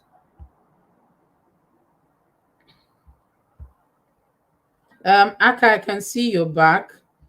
So, Aka, I have questions for you before we get into other people's questions, okay? So, but let me just Yes, give please. a random conclusion, just to conclude on the writing tips. The first thing I said was to focus on the sustainable development goals. Aka said a lot about it, okay? The overall aim of the Commonwealth Scholarship is to achieve what the SDGs, okay, in connection with their themes, okay. And then the problem you want to solve by being awarded a Commonwealth Scholarship must be among those goals. Like I said, a lot about these things. So another thing he has also mentioned is use relevant statistics, okay? Use data. Don't just manufacture from your head, okay? Go online. There are a lot of data you can get, okay? Statistics on young child marriage, if you're writing on that kind of thing. Statistics on pollution, climate stuff and all. There are a lot of things, even in the health sector. You can talk about what there's this I'm trying to remember, public health, and women that die as a result of childbirth. You can get statistics online, so don't manufacture them. And Aka has said a lot about this. You use relevant and confirmed statistical data while writing your essays. This will show that you have in-depth understanding of the problem that you want to solve. And Aka's essay is very in-depth. You can see that he did a lot of research to be able to get to that kind of essay you wrote. Be very specific while writing your essays. Be very specific about the issue you want to solve, and don't make it generic. Focus on just that particular thing that you want to solve. Okay, maybe when I'm doing the Commonwealth Shared Scholarship webinar, maybe I'll also share my one of my applications, so you can see how in depth I went in. I don't try to start copying people's essay.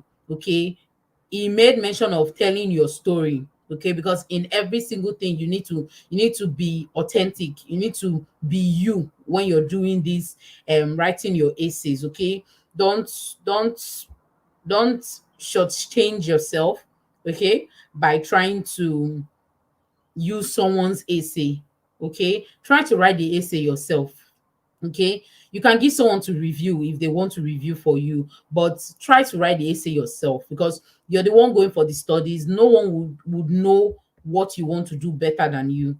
Okay, so I'm going to go now to the questions. Aka, hope you're still here. I don't want to go back to my essay structure and all of that, because he has done a beautiful job there. So I don't want to go there. So for the questions, Aka, let me know if you can hear me, because you're muted. Yes, I can hear you. Okay, just that I can't see you anymore. So before I go into, there are several questions here, right? So I'm going to go from the first question. But before that, from what you showed, you actually did applications for 3 universities, right? I saw University of Bristol, Cambridge, and there was one other university. But you said 3. They were up to 3, right? Yes, they're up to three They were because 3. yes, because Okay. what with the Commonwealth Masters Scholarship, Yeah. they would ask you to list three preferred universities in the order of preference.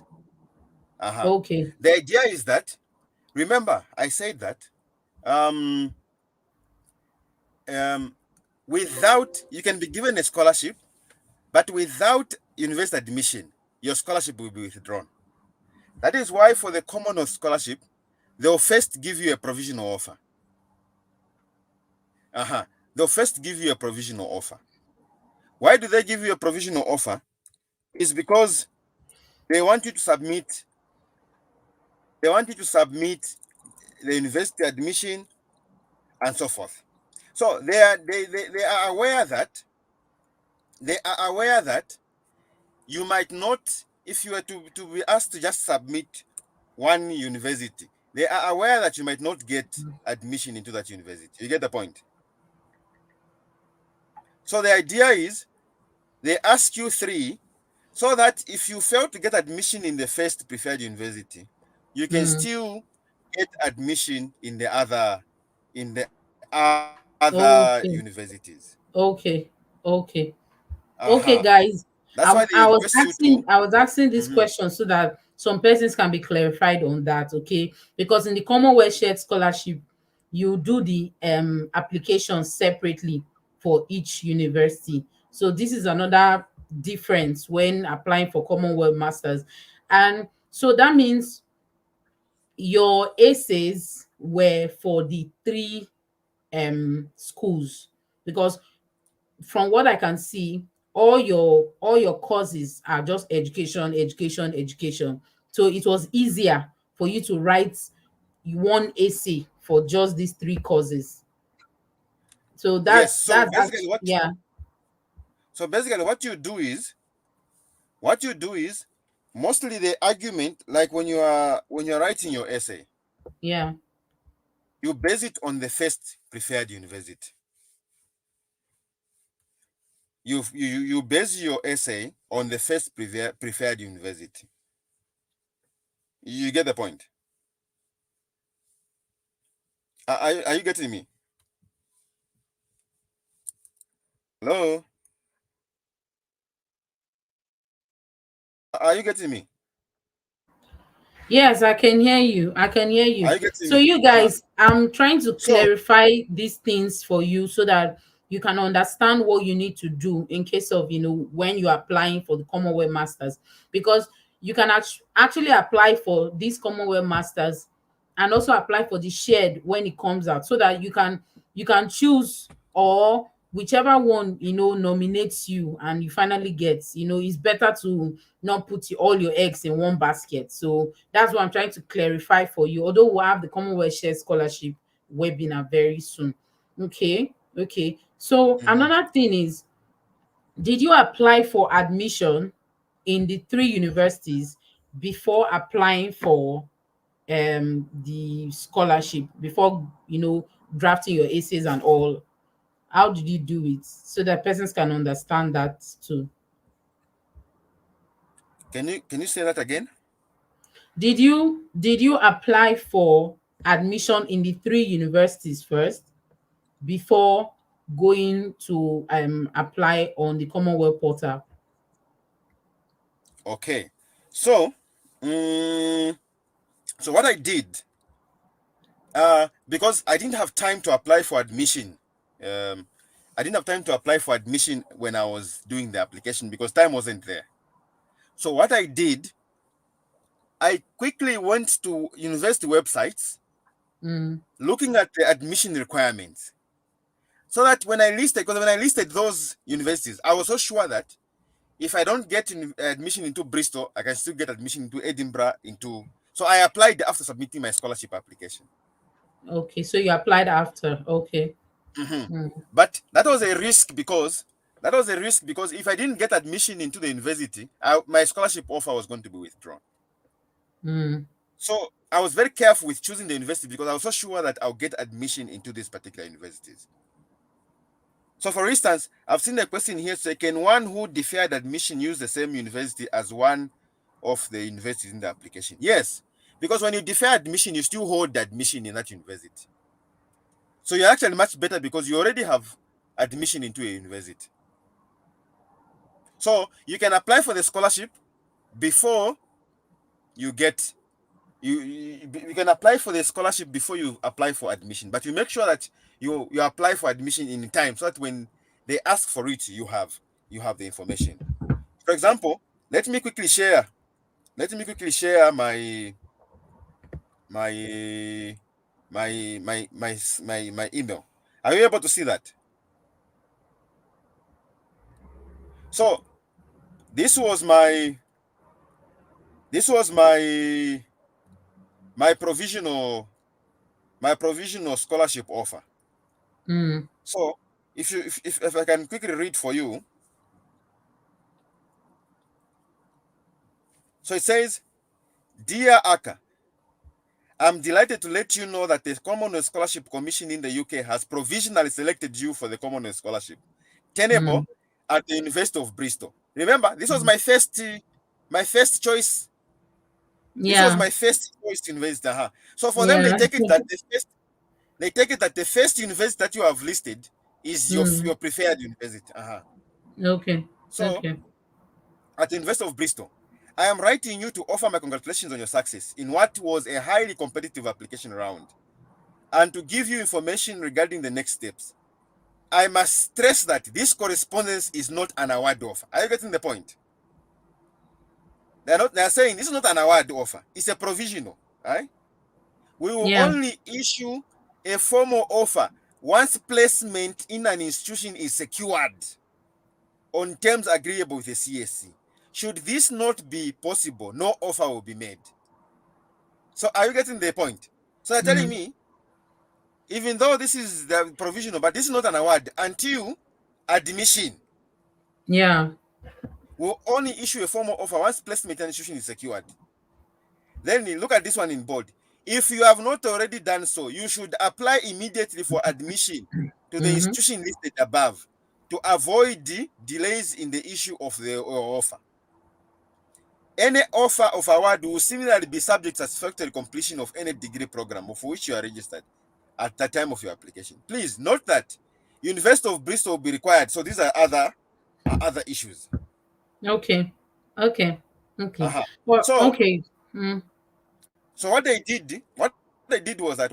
is that, for instance, if I failed to get admission at the University of Bristol, they will ask me to say, okay, on your list, you also listed the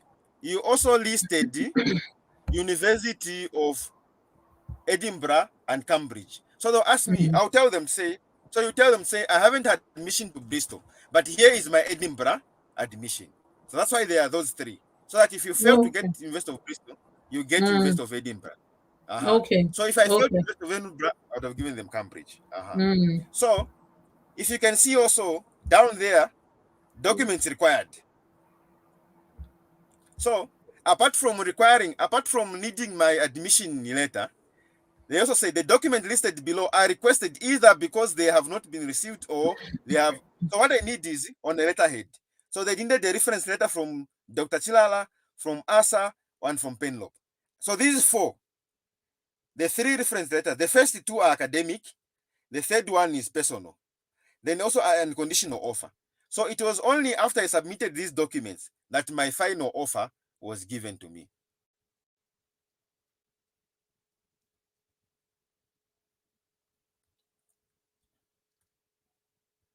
Hello? All right, thank you. Thank you so much for that answer. Let me go Mm-hmm. to there's a question. If you mentioned references, so someone is asking, can someone submit personal and academic references if the work reference is delayed? Because they mentioned that at least provide like two references. Mostly why we provide three is because if at least two persons respond, is a good one. But someone is saying, can someone submit just personal references if the work reference is delayed? So Aka, what can you say about that? Did all your referees submit their references? Okay, are you getting me? Yeah. So basically, uh, at the time when I was applying, for the scholarship, they will tell you to submit three Mm-hmm. list of references. Are you getting me? Yeah. At the time when I was applying, they would request you to submit three references, three referees, but they would only need two for you to Yeah. qualify. Yeah. Uh-huh. So in this case, if you looked at my my provisional letter, my provisional offer, all my three referees submitted the reference letters. The first actually the first one for me, the first referee was a professional referee, the second was an academic referee, Yeah. and the third was a personal referee. Yeah. So Mm. lucky enough, all these three had submitted my reference letters. That is Okay. why now they had asked me to submit those references on letterhead Okay. Okay. plus the offer. So the idea Yeah. is that at the time when they give you the provisional offer, before they give you what is called the notification or the final award, they would request you to submit those reference letters on letterheads and also proof of admission in any of the three universities. Okay. Mhm. Okay. So basically, just submit the three people that you want to referee you, whether it be work, academic, and personal, and then try to also ensure that you follow up with them to make sure that, because Commonwealth will send them emails to complete their references. Okay, so make Uh-huh. sure that what? Yes, Okay. Commonwealth will send them a link. Yeah, they'll send So them a the link to complete it. So uh-huh, make sure that you just follow up with your referees and use people that you know that will will want to, be quick in uh-huh, responding. Okay. So someone is asking, please, I would like to know where the transcript. Okay, this is what I already talked about earlier when we started. I said you will need to provide your degree certificate and your transcript. It falls under your supporting documents. And then we talked about two either a first class or a second, sorry, first class or a second class, which is 2-1. If you have a second class lower, that's a 2-2. You will need to include an additional, like a postgraduate degree, which could be your master's. So you may have done your master's and then want to further have, apply for the Commonwealth Masters Scholarship, but you will need to prove and provide sufficient reason why you want to further with another master's. Okay. So another question is, let me just go down and see the next question. Another question someone asked was, can you please speak on how one can get an offer letter from a UK university? I think Aka has already talked about that. You just need to go to the school website. Like he said, he went to University of Bristol website, check the courses Yeah. that falls under the program you want to study. So for me, I did LLM law and globalization in the University of Bristol. So what I just did was to go there and check the requirements. I saw that I meet every requirement, the degree certificate. Sometimes they will tell you you must have studied a particular course. You must have studied law. They will give you courses that you must have studied for you to be able to apply for that program. And then on their website, you will see apply. So you apply. The only essay you write is a personal statement. You just write a personal statement on why you want to study that course, and why you want to study in that institution. And that's basically what you'll be writing. You write that. You also apply with your degree certificate, transcript. And most of the times the admission comes within 1 month or even 2 months. If they are very busy, it may come within 3 months. Okay. And for Aka, he actually applied for admission after the scholarship. So Aka, another question I want to ask is, I don't know if you said it before, but if you can just reiterate, um how did you go about applying to the nominating agency? When did you apply to the nominating? Because people need to know that nominating, because this is Commonwealth Masters, right? It's not as the same as Commonwealth Shared Scholarship, where we just apply to the university and the Commonwealth body. So can you just repeat for persons that were not here when we started? Okay. So, um, maybe before I go to that question, Mm. um, so when you're doing your application, there will be a section where you'll be required to enter the email addresses of your referees. Not so. Mhm. So a link will be sent to a link would be sent to your referees. But the referees, so when the referees are filling in the application, the reference, it will be a form. Yeah. They'll not yeah. So you need to ask your referees to give you a copy of that letter, of that reference on a headed paper, because they'll need it at the time when they have given you a provisional offer. Okay. So you should need to have those copies that you send them when they need them. And then um um the other question was on The nominating bodies. nominating agents. So Yeah. there are two ways, as I said. There are nominating agencies that do not need you to apply separately.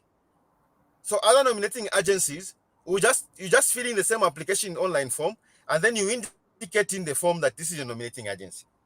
But for governments like government departments, they always need you. They'll tell you after doing the application to them, then they'll tell you, say, now you can go and apply online. But you indicate them as nominating agents, because there's a section where you have to indicate a nominating agents. So it depends on the requirements of the nominating agency. Some nominating agency will have access to the online application form. So you just apply normal way. You just go online to the CSC website, you apply, and you indicate them as nominating agency, because they have that option. But for others, like government departments, they would want you to do a separate application outside the online system.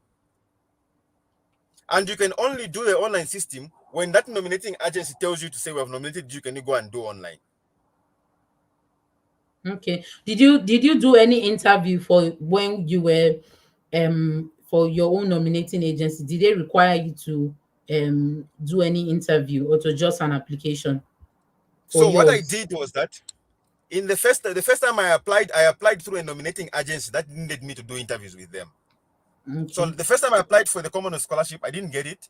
They had asked me to do a physical application. I went for interviews, and that's when now I was asked to do the online application. But the second Okay. time when I went to the UK, I just applied online using that nominating agency. That nominating agency did not need me to do any interviews. So it all depends on that particular nominating agency. Okay, guys. So if you're in Nigeria, you can actually apply through the Federal Scholarship Board. And if you go to the Commonwealth Master Scholarship, the website itself, it will show you the national nominating agencies and the other nominating agencies. So you can click on national and you'll see your different countries and their flag, and then you can click on Nigeria or any country that you are a citizen of, and then you see the website. You even see phone numbers on how, how to contact them. You can call them and say, I want to apply, and you know they may direct you to their website and all of that. So that's for that. Someone is also asking, when discussing the study plan, does one need to link all schools and courses together? I know you mentioned that what you did was to talk more about the Bristol, because Bristol was your preferred, your first preferred institution, right? Yes, because remember, even my letter, if you noticed, even my letter, my Mm. provisional offer for the scholarship mentioned University of Bristol, if you had noticed. So basically, what the scholarship, what the scholarship presumes is that the university, remember, they'll ask you to mention 3 universities in the Yeah, order of preference, not so. yeah. So they'll ask you to mention 3 universities where you want to study in the order of preference. So they take it that the first university on the list is where you want to go. So any argument that you are doing in your detailed study plan is based on the first university, because that's the first choice university that you want to go to. The other ones are just by the way, because they realize that, they understand that sometimes you might not get admission in your preferred university. So you can still give them an admission from the second or the third university.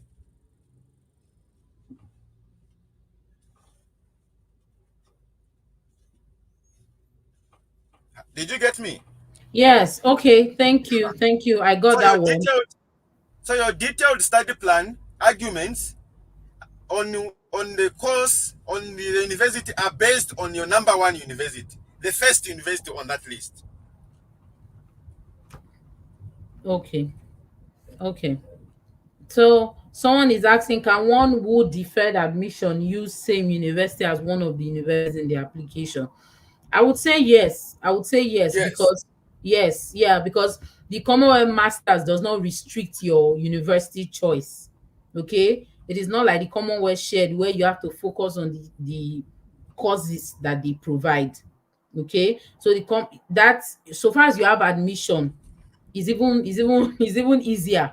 You don't need to now start applying for admission again. You can just use that as your one of your preferred universities. And like the our guest said, don't rely on just one universities. Okay, so don't just rely on one university. You can use University of Bristol, Cambridge, Oxford. You can have, like, up to three preferred universities, so that you can whichever one you have admission is the one you put forward when they give you the award. If supposing they don't have, do you get, supposing you don't we don't they don't give you the provisional offer for that your first preferred university. Someone is saying, can I use my statement of results since my degree certificate is yet to be issued? I think you must make sure that your degree certificate is issued before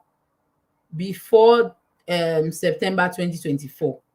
Remember that you can actually apply to this scholarship if you're a final year student that is going to end, like, finish or graduate next year, and you're hoping to get your, I already mentioned that in the eligibility requirements. Okay, so you can use it, and most of them would inform you when you get the provisional offer. They will inform you that you need to provide your degree certificate before we make this a final offer. Okay. Someone is asking again, how do we apply to the Federal Scholarship Board, since it's one of the, no, I mentioned this already. Go to the Commonwealth Scholarship website, go to their website, and on their website you will see national nominating bodies. And let me let me share my screen. If Let me just share my screen so that you can see what I'm actually talking about.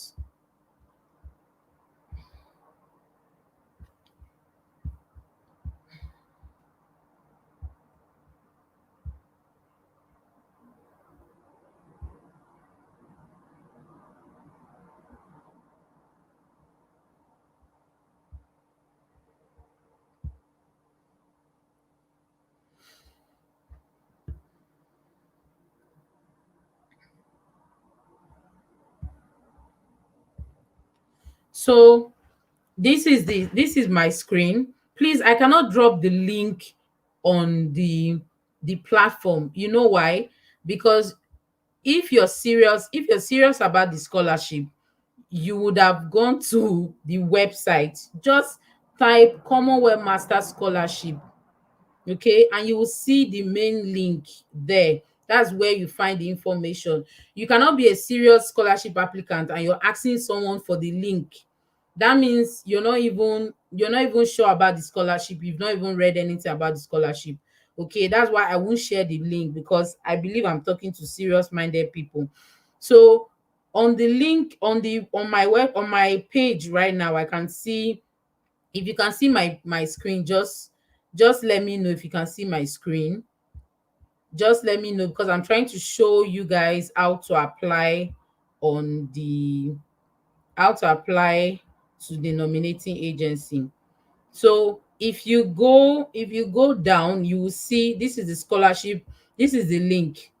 This is the link. If you can see my screen, just type Commonwealth Master Scholarships and you will see it here. You will see it on Google, okay? Make Google your best friend. That's the best thing you can do for your life. Make Google your best friend, okay? You guys, scholarship is very rigorous. It is very stressful. Applying for a scholarship is very stressful. It takes time, it takes determination, it takes consistency. So it takes your own research, okay? You need to be able to go on the website. People cannot spoon feed you. Like, they can do some, there's an extent to what people should be able to do, okay? And that's it. Let me not talk more than that. So now I'm clicking on the national nominating agencies. When you click on it, just go down, choose your region, or just go down, you see your countries. You can actually see Bangladesh, Belize, Botswana, Cameroon. So I'm going to Nigeria because I am a Nigerian. So just go click on that icon there. You will see Federal Scholarship Board, Abuja, Scholarship Administration, Federal Scholarship Board, plot 24, everything about them. And then you see their email, and then you see the website www.education.gov.ng, that's .nigeria. You can actually click on the website, or you send them an email, okay? Or you send them an email, because ACA has gone off, but I have never applied for the Commonwealth Masters Scholarship. But what I can tell you is that if you send them an email or on their website, you should be able to see how you can either contact them, okay? Because some of these things are tricky. Most of them may want you to come with a physical application. Like he mentioned, you will need to come with a physical. Some of them may want you to come with a physical application, okay? Another thing you can do, if you don't want to apply to the Federal Scholarship Board, you can see Commonwealth Scholarships and Fellowship here. Under from If you can still see my screen, you will see under scholarships, okay? Another thing you can do, if you don't want to apply to Nigeria Federal Scholarship Board, we can go back. Let's go back, and I'm going to show you other nominating agencies, okay?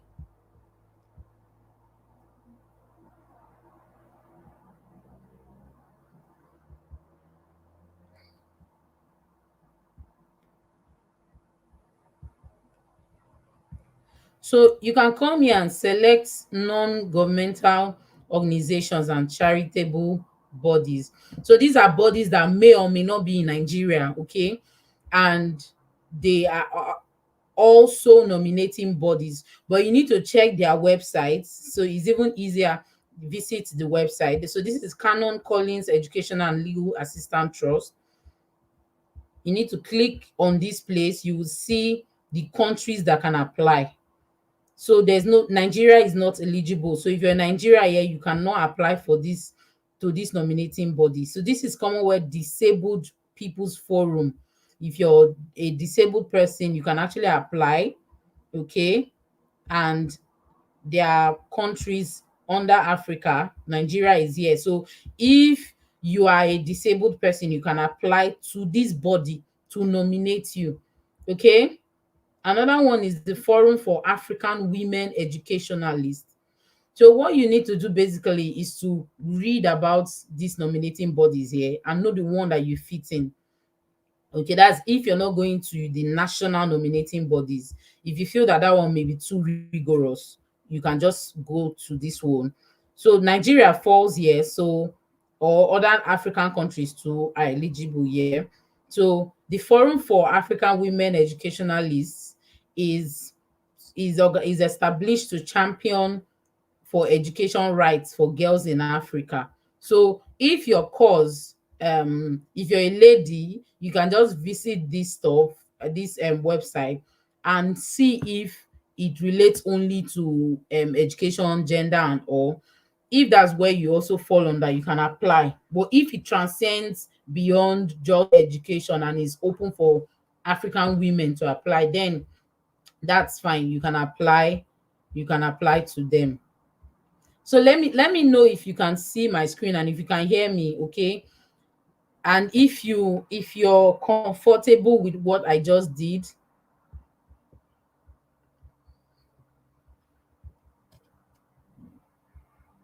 So there are other nominating, you can see another nominating agency. There's a Welcome Trust, there's Window Trust International. So yeah, these are the nominating agencies that you can actually apply to. Okay. So one thing I'm going to say is that scholarship is very scholarship application, right, is not for the weak. It's not for the weak. Okay. So you need to push as a way of encouragement. You need to push. Okay, you need to push forward. You need to get more information and make Google your friend. You can ask, you can type a lot of questions and get answers. And even the bodies I mentioned here, you will have their direct link on the Commonwealth website. Okay, so if in the absence of any other question, we will have to bring this webinar to a close. Our guest Aka has left. Obviously, he is already driving, is on the road, so there's no way we'll be able to focus on the webinar anymore. And we've gone past time. This is 3 hours. We've been here for 3 whole hours. That's really, really awesome, you guys. Thank you so much. Thank you so much, guys. Thank you so much for joining. Thank you for being here from the beginning. Thank you, you guys. Thank you so much. Okay, thank you so much. If you have really learned a lot, let me see it in the comment box before we go. I think this is going to be on all my platforms aside Instagram. It's going to be on YouTube, on my Facebook page, School Life Hacks with Elfrida, and also on my profile, my Facebook account, that's Elfrida Ibigiobo. They are actually streaming live, so I think they will automatically save. So if you want to go back, if you want to go back to refer to anything, just feel free. Thank you guys. Thank you so much for coming. And please, feel free to come back to refer. We'll be having the Commonwealth PhD for persons that want to apply for the PhD. So we'll have the PhD webinar hopefully next week Saturday. This is the time for webinars. Okay, so don't be don't be scared to join webinars. You need as um you need, I don't even know what to say, but you need all the information, right, that you can get. You need all the information that you can get, and don't forget to also make your research. Okay, make your research. Okay, and don't forget to follow me on all my platforms on Facebook, Instagram, TikTok, at the Lady Elfrida. Okay, the Lady Elfrida, and the other platforms will be my full name, Elfrida Ibiyobo. Okay, so you guys, thank you so much for tonight. I really, really appreciate that I got to see so many persons participated. Okay, if you've not subscribed to my YouTube channel, it is also the Lady Elfrida. So please subscribe. I don't share just scholarship. I also share my life in the UK. So if you don't know, I am in the UK. Okay, so please subscribe, share, and let other people get value just like you got tonight. Okay, thank you so much, guys. I am going to end this webinar right now. Thank you, thank you, thank you. And I wish you all the best in your application. Okay, all right, take care. Bye. Thank you.